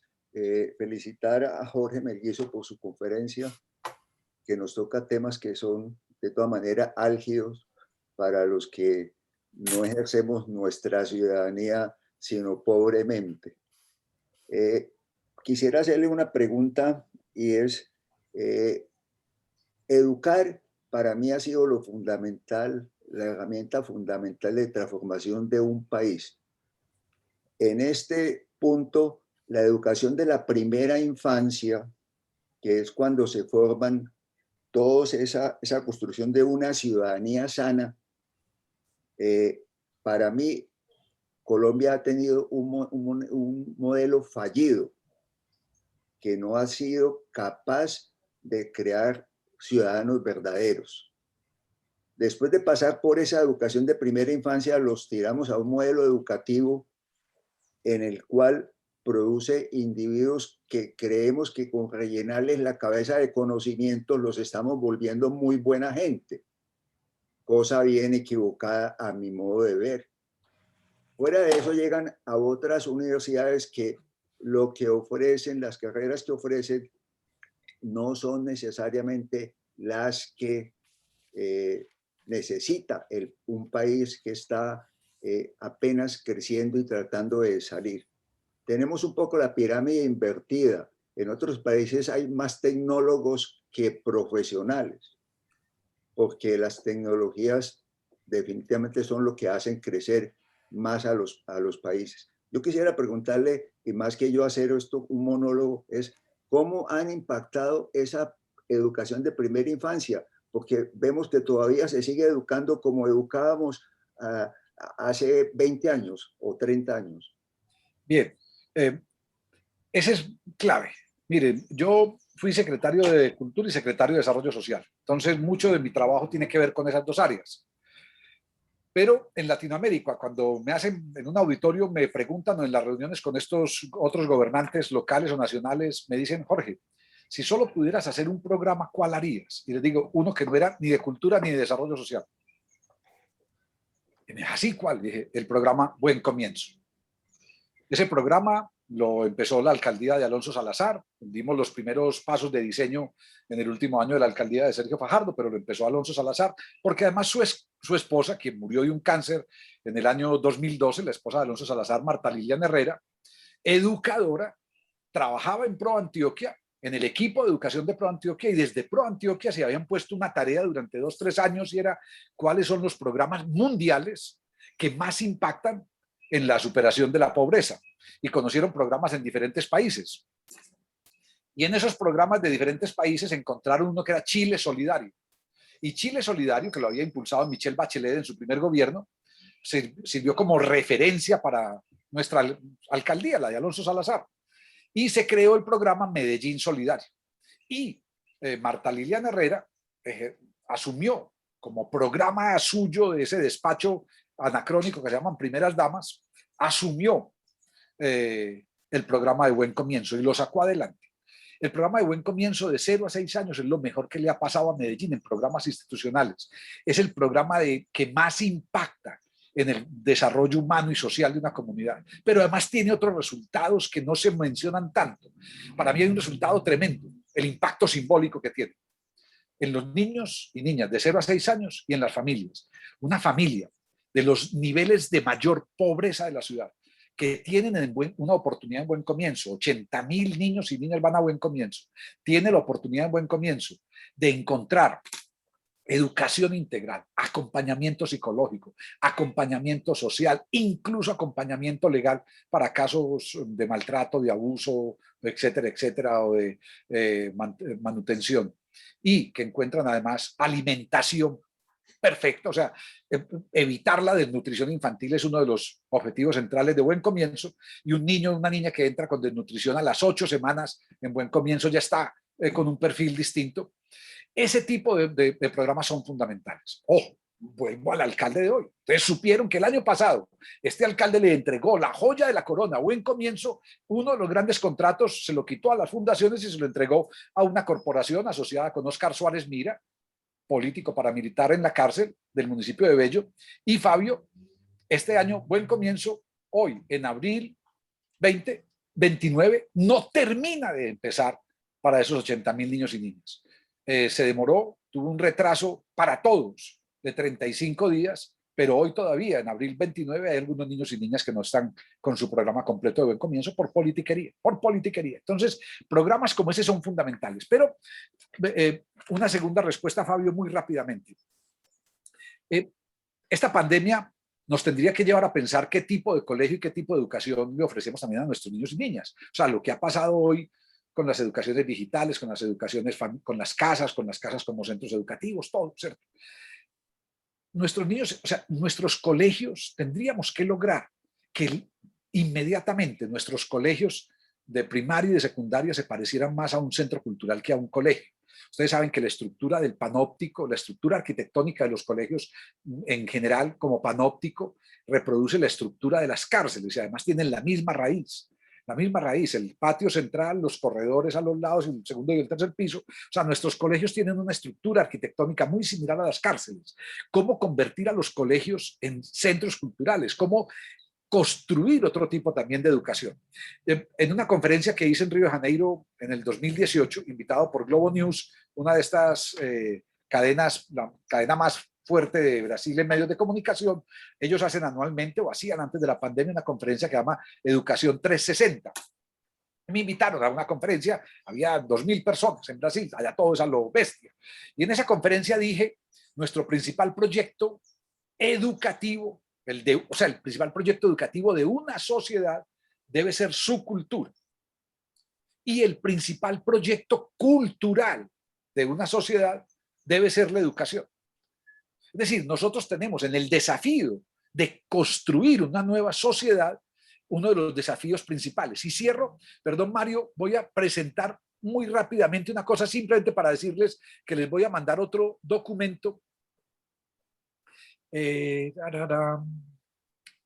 Este documento, Cultura como antídoto contra la indiferencia. Y es precisamente para pensar en la cultura como una posibilidad de construir una reflexión distinta como sociedad. ¿Están viendo el documento? ¿No? ¿Sí o no? ¿O qué están viendo? Está viendo, pero No, en pequeño, pues, en pequeño. No Esperad se un expandió. segundo, porque entonces no, fue que entonces compartí mal. Aquí, no, ya lo corrijo. Ahí está.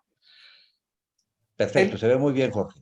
Mire, hablando con un filósofo catalán amigo, Josep Ramoneda, dirigió 22 años el Centro de Cultura Contemporánea de Barcelona y estábamos en Medellín, veníamos de la casa de Héctor Abad Faciolince y paramos ahí en las arepas que quedan enseguida de la Cantaleta, ahí en la entrada del Retiro, y a pedir un arepa de chocolo. Y me dijo esto, o sea, estábamos hablando de un libro que él había sacado contra la indiferencia, se llama así el libro, Contra la indiferencia, sobre la crisis europea del año 2008 y 2009 por la caída de Lehman Brothers. Y me dijo, hombre, Jorge, la crisis de Europa no es una crisis económica, es una crisis política, ética y cultural. Y es una crisis política porque es la crisis de la democracia, que llamamos democracia. Es una crisis ética porque es la crisis de la inclusión y es una crisis cultural porque es la crisis de la indiferencia. Entonces esta nota, que son un par de páginas, son 3 páginas, se las mando también. O sea, ustedes saben que los computadores tienen una tecla que se puede borrar. Ustedes verán que leen y que no, pero les mando eso porque yo sí creo que es necesario, Fabio, preguntarnos hoy por la dimensión de la educación y fundamentalmente por la educación en los 6 primeros años de vida. Una educación integral donde se construya ciudadanía de otra manera, donde, miren, yo creo que hoy hay que construir además, nuestra educación tiene que girar alrededor de 4 o 5 ejes. Democracia, nuestra democracia está en riesgo. La democracia local y la democracia nacional. Las democracias no pueden ser solo las democracias representativas. Tenemos que atravesar la democracia representativa con las democracias deliberativas y participativas. Es decir, tenemos que construir esas ciudadanías. 2, cambio climático. No digamos crisis climática, ya crisis hay, cambio climático. ¿Cómo asumimos desde la temprana educación humanidades distintas? Humanidades distintas. Un paréntesis. Hoy dije que un gobernante, cuando anoche vi al presidente Iván Duque, después de las marchas, diciendo sin decir nada, en su programa de 1 hora, dije, hombre, empatía, qué falta de empatía la de Iván Duque, qué falta de empatía la de estos gobernantes. Necesitamos que la empatía sea una condición, tendríamos que tener un empatidódromo, invéntense ustedes médicos científicos, invéntense un aparato para medir la empatía y se lo ponemos en el dedo, así como ahora el oxiómetro, ¿cómo se llama esta vaina? Se lo ponemos en el dedo para medir la empatía hacia la comunidad y hacia la sociedad por parte de los candidatos a la presidencia, a ver reproduce más, cuál tiene más empatía. Entonces, bueno, decía, cambio climático, democracia. Un tercer tema para nuestras escuelas, equidad. Construir la equidad de género, respeto por el otro, en fin, y convivencia. Para mí un proyecto cultural, cierra ahí Fabio la respuesta, un proyecto cultural es el proyecto con el que nos enfrentamos a la indiferencia. Somos sociedades muy indiferentes frente al otro. Muy bien, Jorge, no te equivocaste en lugar de decir oxímetro, oxidómetro, si era nuestro. ¿No? Es que por ese acelere que decía ahora Clara Sofía. El grado de óxido que tienen nuestros políticos, es un nuevo aparato que vos acabas de inventar y de pronto el doctor Rafael Elejalde, que le gusta desarrollar un montón de temas, a lo mejor desarrolla el oxidómetro. Bueno, mira. Le damos la bienvenida al doctor Francisco Lopera, que saben que es una persona muy importante en el mundo científico. Dice Galaxy Tab, el trabajo en Alzheimer, todo el mundo lo conoce. Mauricio Vázquez es nuestro vocero de la Academia de Medicina de Medellín en este problema de la pandemia, que aparece en todos los noticieros informando y acosando, llamemos eso, acosando al gobierno. A veces nos dejan tener una cuarentenita siquiera de 2 semanas para darle un frenazo a esta crisis, para lograr adaptarnos, para que no se nos llenen las UCIs, esperando pues ser atendidos y muriéndose la gente. Bueno, Pues Ana Mario, Patricia Collazo.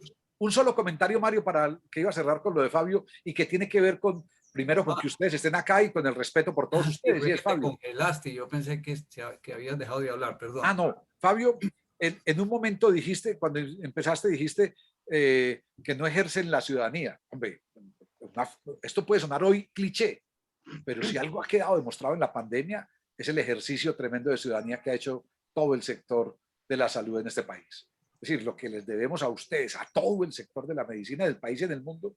Es decir, hoy los médicos, las enfermeras, el personal hospitalario en general, todos son de la máxima importancia para una sociedad. Y habíamos minimizado esa parte de la humanidad. Aquí, si un extraterrestre bajara a la Tierra, hubiera bajado a la Tierra hace 2 años, no salían los médicos en ningún medio de comunicación. Solo salen futbolistas, delincuentes, farándula y políticos. Y bueno, algunos políticos son farándula y son delincuentes. Muy pocos políticos son futbolistas. Pero no salía un médico, no salía un profesor, no sale un investigador. Hoy, ustedes, por causa de esta pandemia, todo el sector de la salud y el sector de la ciencia son de la máxima relevancia. Eso es un ejercicio pleno de la ciudadanía. Debemos estar agradecidos con la pandemia. ¿Ve? Otra manera de ver las cosas. Muy bien. Ana Patricia Collazos es de Neiva, es poeta y maneja la parte cultural en su ciudad. Tiene una pregunta para Jorge. Muchísimas gracias, Mario. Jorge, encantadísima de escuchar esta conversación. Definitivamente la cultura va de la mano con la educación y la cultura es esa manera, esa herramienta que tenemos y el papel en esta pandemia de los artistas, de los gestores culturales y de los gestores comunitarios realmente necesita una reivindicación. Yo dirijo el Festival de Poesía de Neiva y quisiera preguntarte el aporte y el impacto que ha tenido el Festival de Poesía de Medellín en ese marco de ecosistema cultural que ustedes desarrollaron para esa transformación de Medellín y cómo la poesía, digamos que también ha estado ahí de la mano presente. Gracias. Ana Patricia, no, gracias a vos y felicitaciones. Pues, ayer dije que le tenemos que meter poética y filosofía a la política actual para elevarle no solo el fondo, sino la forma.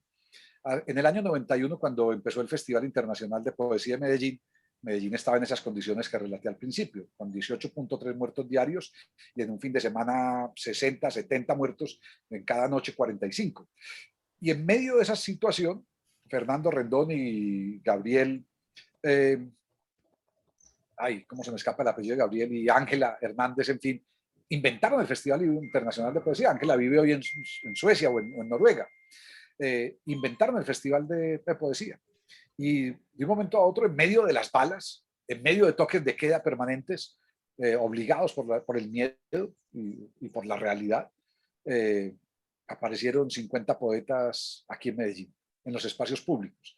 Y la inauguración fue en el Teatro al Aire Libre Carlos Vieco, donde cabían 3.000 personas y se llenó. Y eso fue una cosa que los poetas mismos decían, yo creo que lo sabes, nunca habíamos dicho un poema ante más de 40 personas y nos encontramos hoy aquí con 3.000 y 4.000 asistentes en un teatro al aire libre con poemas en todos los idiomas y la gente ahí estoica en medio del aguacero, porque además, aunque al festival le cambien de fecha, siempre llueve en la semana del festival y le han cambiado de fecha a ver si no llueve y siempre llueve, le llueve a los poetas. Entonces, ha sido fundamental. Ha sido uno de los grandes eventos y al Festival de Poesía le debemos haber vuelto los espacios públicos, espacios de encuentro ciudadano, espacios de poesía y haber internacionalizado a Medellín en el hecho cultural. Yo creo que ha perdido fuerza, no solo por los 30 años que lleva como festival, no siempre, o sea, 30 años, decía Gilberto Echeverry, el exgobernador y el ministro que asesinó a las FARC, después del secuestro con el gobernador Guillermo Gaviria, Gilberto Echeverry decía, que él no creía en la experiencia, porque 30 años podrían ser un año repetido 30 veces, que lo que había que hacer era que cada año fuera nuevo, innovador, diferente. Entonces yo creo que algunas veces el festival se ha anquilosado y se ha quedado encerrado. Yo recuerdo incluso una polémica hace 15 años que en el festival aparecieron unos raperos para hacer rap y los echaron del festival, los organizadores del festival, que porque eso no era poesía. Y decía, hombre, a ver, pues, lo que ustedes hacen hoy del festival, para muchos tampoco era poesía. Para los piedracelistas, mucha de la poesía que había ahí, no, para los poesías románticos, o sea, para Carranza, ninguno de los poetas que había esa noche ahí internacionales hubiera sido un poeta si hubiera estado medido por los preceptos de Carranza. Entonces uno dice, bueno, ¿a qué? Creo que se han anquilosado un poquitico, a pesar de que se mantiene con mucha fuerza. Pero también la ciudad ha cambiado y hay otros eventos y la ciudad en sí misma ha cambiado. Entonces, ahí va. Carlos José, adelante. Mario, muchas gracias. Jorge, de verdad una conferencia inspiradora y convocadora a la acción. Me pregunto la estrategia que se ha utilizado en la Comisión de la Verdad, de oír testimonios de sobrevivientes de esta historia de nuestro país. ¿La consideras como una estrategia aportadora a todo esto que has dicho, de constructora de sociedad, de Estado? Sí, fundamental, Carlos José, pero además también dos respuestas. Francisco de Rux, el padre Pacho de Rux, presidente de la Comisión de la Verdad, dijo hace 3 años en una conferencia en ¿Pa dónde vamos? Luego te mando el enlace, Carlos, a través de Mario, les mando el enlace a esa conferencia, pues está en texto. Él dijo, los acuerdos de paz, el éxito de los acuerdos de paz pasan en buena parte por Medellín y por Antioquia. Si en Medellín y en Antioquia no se logra el desarrollo pleno de los acuerdos de paz, fracasan en todo el país. Y lo dijo hace 3 años, en el auditorio de Confama, en uno de estos eventos de ¿Pa dónde vamos? En noviembre pasado, el 12 de noviembre, acompañé al nuevo embajador de Holanda en Colombia, llevaba 20 días de embajador, y el cónsul en Medellín, que nos conocemos, me llamó y me dijo, el embajador viene a una reunión con el alcalde, con el gobernador, pero me gustaría que el sábado vos me ayudaras a darle un recorrido por la ciudad. Fue el primer día que salí, que rompí mi cuarentena de casa, de barrio, y salí a otros lugares de la ciudad. Y el embajador venía de Irak, de vivir 2 años en Irak, el embajador de Holanda en Colombia, de Países Bajos, él y su esposa. Y les dije, almorzando, pues estuvimos todo el día. Los llevé a la Comuna 13, los llevé a Moravia, los llevé al 12 de octubre, los llevé al barrio Nuevo Occidente, en fin, los recorrí por proyectos sociales, por proyectos educativos, por proyectos culturales, por proyectos urbanos, en fin. Y en una de las conversaciones, almorzando, comiendo, no, esa noche, cenando en la casa del cónsul, le dije, embajador, la Unión Europea y el Acuerdo de Paz en Colombia, ¿qué podemos esperar? Y dijo, hombre, yo sé que hay mucha impaciencia por los resultados del Acuerdo de Paz, pero en la Unión Europea y yo como embajador, yo antes de venir a Colombia me hicieron un curso sobre el acuerdo de paz. O sea, nuestra tarea principal, yo como embajador de Países Bajos, la tarea principal que vengo a hacer en los años que voy a estar acá es fortalecer el acuerdo de paz, no hay otra. Y yo sigo al embajador de Holanda en Twitter, al embajador de Alemania, al embajador de Francia, lo sigo en Twitter. El embajador de Alemania es tremendo, es impresionante, un tipazo, y están todos con la agenda del acuerdo de paz, todos, pero casados 100% con el acuerdo de paz. Y este embajador de Holanda me dijo en la cena, Jorge, para la Unión Europea el acuerdo de paz dura 25 años. Es decir, se construye durante 25 años, no dura, lo dije mal. El acuerdo de paz se construye durante 25 años. Llevamos 5, dijo él. El acuerdo de paz se construye durante 25 años. Llevamos 4, me dijo. Y todavía quedan 20 años en la construcción. Hay que tener muchísima paciencia. Y cierro. La Comisión de la Verdad termina el 31 de diciembre. Hace unos días estuve con Lucía González, la comisionada de la Verdad, que fue directora del Museo de Antioquia, fue directora del Museo Casa de la Memoria, fue directora de Planeación de Antioquia. Trabajamos juntos en los años 90 en ONGs. Ella dirigía la ONG Presencia Colombo Suiza, una mujer espectacular. Y estuvimos en una reunión en el Centro de Fe y Culturas, con Pro Antioquia y con otros. Directora también del proceso de reconstrucción de Armenia, del eje cafetero. Ajá. Claro, de Armenia, tuvimos la oportunidad de trabajar juntas. Claro, ella fue la subdirectora de todo el proceso en Armenia. Entonces, Lucía hace 2 meses nos mostró el plan de entrega de los informes de la Comisión de la Verdad. Ellos ya están cerrando y están construyendo los informes, el legado de la Comisión de la Verdad. Y lo que dicen es, lo importante es qué pasa con esto en los próximos 10 años. Nuevamente, Fabio, por ejemplo, ¿cómo vamos a trabajar el punto educativo? O sea, en el espacio educativo, con los niños y niñas de 0 a 6 años, con los niños y niñas de primaria, con los jóvenes de bachillerato, de secundaria, ¿cómo vamos a trabajar los informes del acuerdo de paz? ¿Cómo se van a trabajar esos informes en un espacio como este? Cuando quieran, Mario, cuando quieran, te paso el contacto de Lucía González y hablas directamente con ella, o hablamos porque tengo relación permanente con ella, y una conversación de ella con ustedes sobre la Comisión de la Verdad y el legado de la Comisión de la Verdad podría ser muy rica, muy enriquecedora para ella y para ustedes. Y entonces ella decía, lo importante es cómo el país va a asumir los acuerdos de paz. Y dijo algo como esto: los acuerdos de paz no dejan, los informes de la Comisión de la Verdad no dejan contento a nadie, pero es que no están hechos para eso. Y no son señalando a un lado o al otro, es intentar entender qué nos ha pasado como sociedad durante 50 años. Y tenemos que construir reflexiones profundas, tenemos que convertir ese informe de la Comisión de la Verdad, ese informe final que esperan tener en septiembre, octubre, tenemos que convertirlo en motivo, Luis Javier, de conversación en las familias, de conversación con los amigos. Tenemos que hacer una ronda de vinos para hablar del informe de la Comisión de la Verdad. Tenemos que, cada uno en su espacio de trabajo, convertir eso en material de lectura. Yo en Confama, la anécdota personal, yo trabajé en Confama 1 año y 4 meses. Me retiré en plena pandemia porque quería volver a mi vida independiente. Pero en Confama durante 14 meses leímos 13 libros, el grupo de los 24 directivos, un libro mensual. Y un libro podía ser El capitalismo consciente, o un libro podía ser La invención de la naturaleza de Andrea Wolf sobre Alexander von Humboldt. Así, o sea, un libro u otro. Piensen, y cada mes los 24 directivos leíamos un libro y lo trabajábamos en una de las reuniones del grupo directivo. Dedicábamos 2 horas, una vez al mes, a un club de lectura en el grupo directivo de Confam. Piensen eso con los informes de la Comisión de la Verdad. Hacer clubes de lectura con amigos, con familia, con el espacio de trabajo con cada uno, con el hospital tal, con la clínica tal. Y hablar sobre esos informes va a ser una cosa esclarecedora. Yo creo que es fundamental ese trabajo que se pueda realizar. Muy bien, ¿alguna otra pregunta? A ver, ¿quién quiere preguntar algo más? Tenemos 1 hora y media pasaditas de reunión. Mario. Cuéntame, Federico, adelante. Que con todo el conocimiento que tiene, primero muchas gracias por esta presentación y por esta discusión tan interesante. Pero en segundo lugar, ¿no le interesaría ser alcalde de Medellín? ¿En serio? No, en serio, es que no estoy charlando.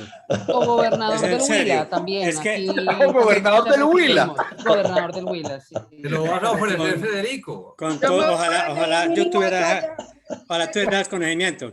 Pero él que tiene toda esa cantidad de gente que conoce, todo este conocimiento que tiene sobre el entorno, es una persona que independientemente así puede trabajar, no como el alcalde que hay ahora. Entonces, pues le digo, si no ha pensado o no le han ofrecido ser el alcalde de la ciudad. Pues yo vivo en Envigado también. Federico es muy amigo. Yo vivo en la Loma de las Brujas. Así, Quintero, por eso te lo ofrece. Federico, le voy a responder 3 cosas. Muchas gracias por lo que hay detrás de la propuesta suya, primero. Segundo, no. Y tercero, voy a hacer una confesión. Aquí mi esposa que está escuchando en este momento se está riendo, porque todos los días, no pasa un día sin que alguien me diga algo parecido a que usted me dice, en vivo y en directo, como lo hizo usted, o por redes sociales, o por un WhatsApp, en fin. Hoy nadie me lo había dicho y yo pensé que iba a salvar el día. Y preciso, a las 5:43, Federico Yepes, desde la Loma de las Brujas, me dice. Entonces, y cierro con otra anécdota. Hace 2 días, el lunes publiqué un artículo, ese que dije los 5 temas prioritarios para Medellín. Y el segundo o el tercer comentario fue de alguien que me dijo, señor Melguizo, usted va a ser candidato a la alcaldía de Medellín. Y le dije, buenas tardes, punto. No. Entonces, abajo puso otro. Bueno, señor Melguizo, no va a ser candidato a la alcaldía de Medellín, pero va a ser candidato a la alcaldía de Envigado. Y le dije, no. Eso es lo que yo le iba a decir enseguida. Entonces, para Envigado. No. Exorcicé esa parte de mi vida. Quiero ayudar a construir candidaturas, quiero apoyar, quiero aportar lo que yo sé, mi experiencia, mis conocimientos, mi forma de ser, en fin, en lo bueno y en lo malo, quiero aportarlo a otras candidaturas.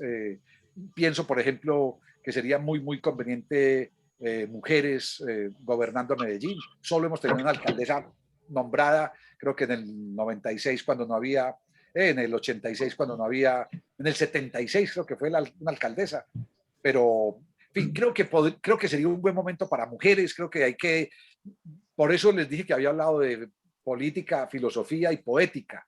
Creo que necesitamos discursos sanadores, creo que necesitamos discursos reparadores.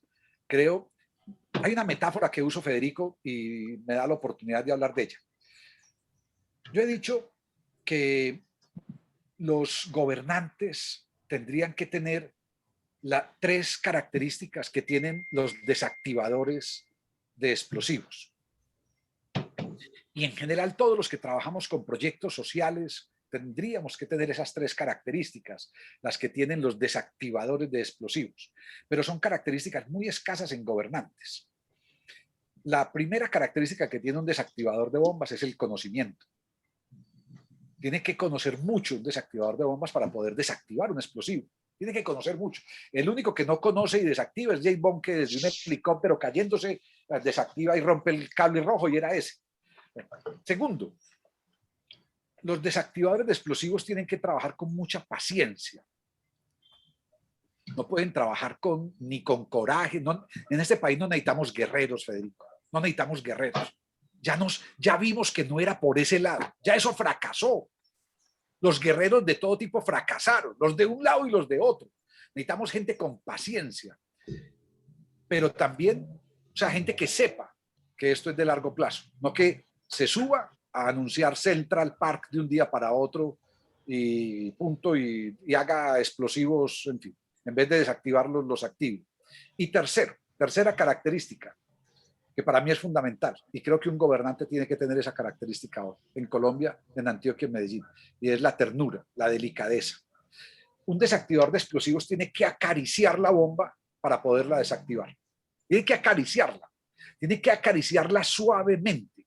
Nuestros territorios, nuestros barrios que han sido violentados, estos barrios que están sufriendo de hambre en Medellín, estas 21 millones de personas esperan de su gobernante. Ayer en el programa de televisión o a esta hora, dentro de 10 minutos, esperan que su gobernante los acaricie, los abrace, que demuestre una mínima empatía por dolores y por horrores, y no lo hacen estos gobernantes, montados en la soberbia y en la prepotencia.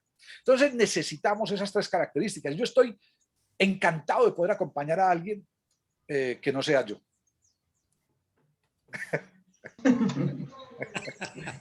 Una pregunta. Mario. Dices que por eso una mujer, es muy bien una mujer alcaldesa, por eso. Mario. ¿Aló? Sí, María Cristina. Sí, María Cristina. Sí. Jorge, te escuché realmente muy emocionada porque es quizás la primera vez que escucho a alguien que en los hechos y en su fundamentación de todo lo que has nombrado se apunta a rescatar al hombre, a la persona humana. La persona humana la rescatas en lo que dicen pues los personalistas como Buber, como Levinas, como tantos otros que han trabajado quién es la persona humana y qué pasa con la persona humana. Y a lo largo de tu conferencia yo encuentro que ese es el eje de lo que convocas, de que por eso todos podemos participar, porque ante todo tienes en cuenta que la persona humana es una realidad dialogal, es una realidad interpersonal y en un contexto, ¿no? Entonces, por ejemplo, la mención que haces de escuelas cambiándole su ámbito, un ámbito acogedor, es decir, todo lo que has dicho, yo diría que te atraviesa toda la conferencia, te apuntas a rescatar la persona humana y creo entender en ese núcleo el hecho de que no aceptes un cargo directivo de alcalde, aunque me parecería excelente, pero entiendo que tu fuerza está en vivir en esa dimensión del diálogo, de la palabra y del encuentro, porque si hay verdadero encuentro, así haya grandes diferencias, hay la posibilidad de convocar la libertad creativa. O sea, una libertad creativa solo la convocamos si hay un verdadero encuentro personal en la palabra y cada quien aporta lo mejor de sí en ese encuentro. Entonces creo que te has apuntado al núcleo de lo que los personalistas, lo que he leído yo pues en teoría y he participado en algunos programas sociales, en algún momento lo pudieron nombrar, pero me parece que diste en el clavo. Ahora, la pregunta que tengo es ¿cómo logras pasar de la realidad de ese encuentro y la convocación en el diálogo de estos 12 que nos has participado, que es la escucha y la interlocución completa, para convocar esta libertad creativa, para que se multiplique y se vuelva en lo que nombraste, corporaciones, entidades, personas que se quieren unir a ese mismo fin? O sea, ¿cómo se da ese salto, llamémoslo así, del nivel personal, familiar, alrededor de la mesa a una dimensión ya social? ¿Cómo se da realmente? Me queda como esa pregunta y pues y felicitarte y que sigas adelante. Gracias. Oh, muchas gracias, María Cristina, sobre todo por no proponerme para otro cargo. Eso se agradece, Federico. Pero además, Federico, de una vez, vos que vivís en Las Brujas, venite algún día a la Loma del Esmeraldal, Loma del Esmeraldal, calle 27 Sur, número 27B, 97, timbre 101. Casas son de la Loma, una casa de color morado en la Loma del Esmeraldal, y te muestro por acá lo que estamos haciendo de parques y de actividades ciudadanas, incluso de trabajo pedagógico con los niños, con las mariposas. O sea, educar a niños y niñas de 4 años o de 7 o de 8 con un parque de las mariposas que tengo aquí al lado de mi casa, en fin. Y parte de eso te va a responder María Cristina. Yo creo, uno, que fundamental en la formación, me gusta mucho de convocar a la libertad creativa y creo que hay que convocar a la construcción de pensamiento crítico. Una de las cosas más asombrosas que nos ocurre, y los populismos todos, los de izquierda o derecha, apuntan a la falta de pensamiento crítico. Hay una frase que me gusta que puede resumir eso, y es que el que solo sigue un patrón de ideas, finalmente lo que está haciendo es seguir solo las ideas del patrón. Entonces yo creo que tenemos que dejar de seguir solo un patrón de ideas. Hay que poder incluso debatir. Yo tengo 2 vecinos que viven casa con casa, y uno es el enviado de Uribe en la tierra y el otro es el enviado de Petro en la tierra. Y además es muy simpático porque el de Petro un día, pues reunidos los 3 juntos tomándonos una cerveza, dice, pero es que mira esto, este es el país. Tengo un árbol de aguacates que crece en mi casa, el petrista, pero todos los aguacates quedan del lado de este que es el uribista, y él se queda con todos. Entonces, y me dice, y en estos días pasé a su casa y me dijo, porque estaba haciendo algo de carpintería en el taller, y que entonces pasó a la casa pues del uribista, y que el uribista le dijo, vení, ayúdame que estoy. ¿Y qué? ¿Qué estás haciendo? Y yo, no, un palo, una cosa, un garfio. ¿Y para qué? Hombre, para coger los aguacates que no alcanzo a coger desde acá. Y me dijo, encima, y yo ayudándole, ¿cierto? Entonces, creo que hay que construir la dimensión de pensamiento crítico. O sea, lo peor es ser dogmáticos, fundamentalistas de cualquier cosa, Hay que permitirnos la pregunta. Yo hoy no lo hice de pronto por la prisa, además porque no pensé que ustedes no se iban a aguantar mucho rato esta charla. Les dije, voy aprieto y conversamos, pero casi siempre... Y no nos queremos ir. Hermana Patricia, gracias. Yo quiero hacer una propuesta ahora cuando termine, ¿sí? Ahí voy, pero casi siempre... Porque cree que no aguantamos, oiga. Casi siempre empiezo con preguntas. A mí me gusta empezar con preguntas. Yo creo más en la pedagogía de la pregunta, rescatando a Paulo Freire, el brasilero, trabajador social brasilero, pedagogía de la pregunta, que en las afirmaciones o en los libros de autoayuda.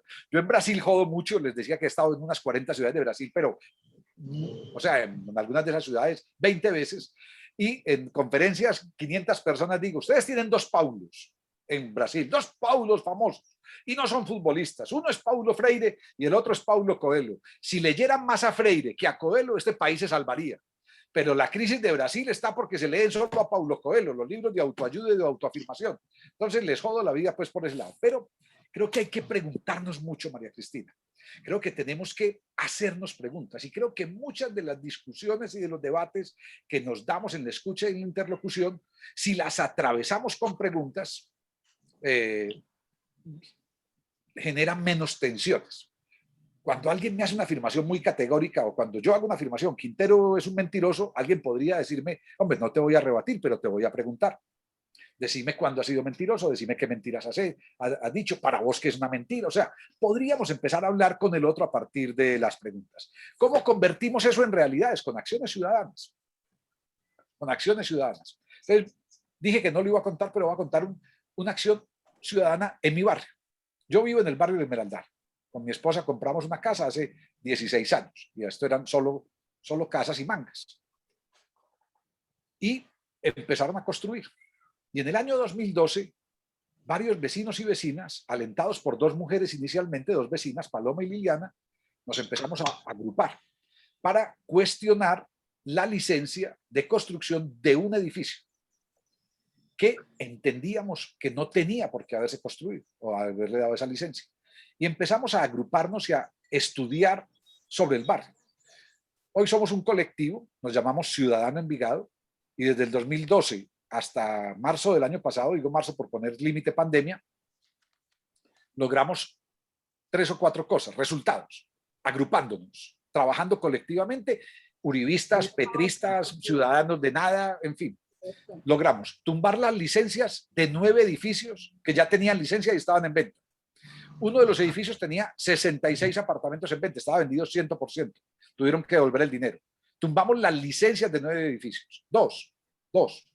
Logramos que esos espacios, que eran entonces privados ya de constructoras, se convirtieran en espacios públicos, en equipamientos comunitarios. Tenemos 32.000 metros de parques, Parque La Guayacana, Parque Las Mariposas y Parque Entre Sendero, donde hoy habría edificios si no los hubiéramos tumbado. En una de esas parques, en La Guayacana, tenemos una biblioteca de uso libre, que formamos 4 familias. Hace 3 años y medio recogimos 300, 400 libros, los llevamos a un espacio de una casa en ese parque, un parque de 6.400 metros con una casa que era de un vecino nuestro, y pusimos los libros nuestros allá. Y pusimos un letrero, biblioteca de uso libre.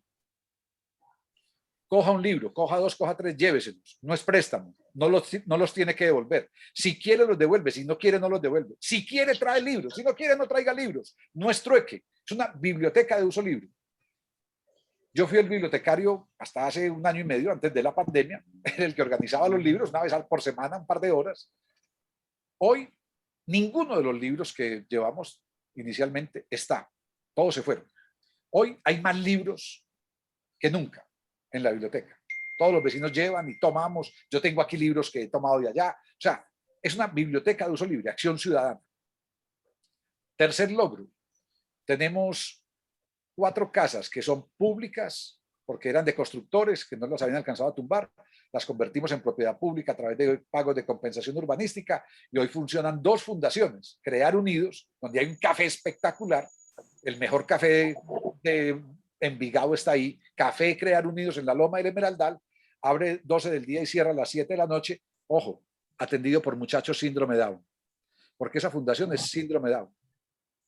Y logramos que una casa de esas se entregara a 3 casas se entregaran a eso. En fin, o sea, hemos hecho un trabajo comunitario. Hoy tenemos el parquecito al lado de mi casa convertido en un laboratorio de mariposas. Todos los días vienen niños y niñas. Está pasando algo muy especial. Como los niños están recibiendo clases por internet, pasan su recreo. La niña del frente, la del otro edificio, vienen acá a las 9:45, 20 minutos, a estar en el parque con las mariposas. Les entregamos orugas, les entregamos crisálidas. Acciones mínimas de construcción de cercanía, acciones mínimas de construcción de convivencia, acciones mínimas de construcción de vecindad. Y cierro. Yo tengo una lista, estoy en miles de chat, pero en mi teléfono tengo una lista de difusión de 260 vecinos y vecinas. No es chato. Lista de difusión. A los que les mando información. 1, de las obras públicas en el barrio. 2, de los parques. Y 3, promociono productos de vecinos nuestros. La que hace pan artesanal y está viviendo hoy de eso. El vecino Freddy Sánchez Caballero. Busquen en internet. Freddy Sánchez Caballero, pintor. Tremendo, tremendo. La obra de él es maravillosa. Entonces, vengan, vecinos, cómprenle a Freddy, que en esta pandemia cada año ha sido una exposición en Alemania y se la cancelaron 2020 y le acaban de cancelar 2021. Su vida estaba en Alemania, su vida económica. Venga, cómprenle a Freddy. Freddy Sánchez Caballero, búsquenlo en internet. Y yo, el vecino mío, vénganse y los llevo de él al estudio. Pero es eso, la vecina que está haciendo miel en su casa y están viviendo su hija y ella de hacer miel. Entonces yo le mando a 260 vecinos y vecinas una vez a la semana alguna cosa. Miren, esta vecina de la Unidad Tierra del Sol vende miel y se las lleva a sus casas. Este vecino vende tortas en el edificio Breso. Este vecino está haciendo pizzas artesanales para sobrevivir porque se quebró. Ese tipo de cosas, construcción de vecindad, construcción de cercanía.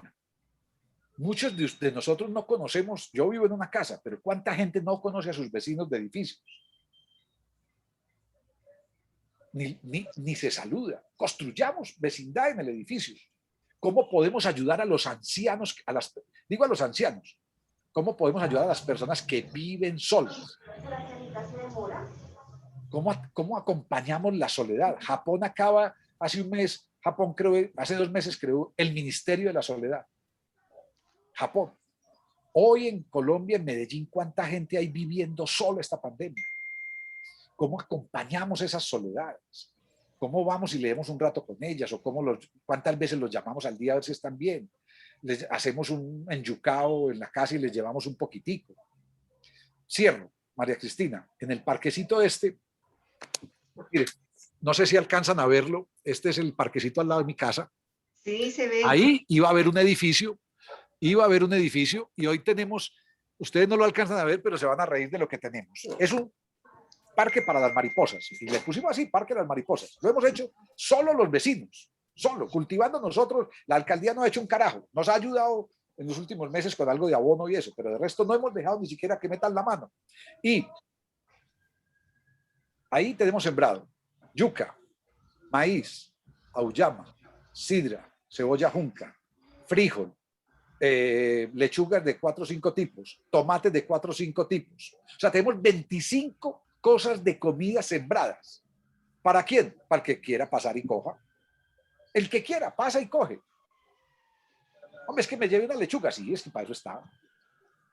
Y sembramos varios vecinos. Acción ciudadana. Para mucha gente hoy, una lechuga puede ser extraña en su plato, incluso en un barrio como el Esmeralda.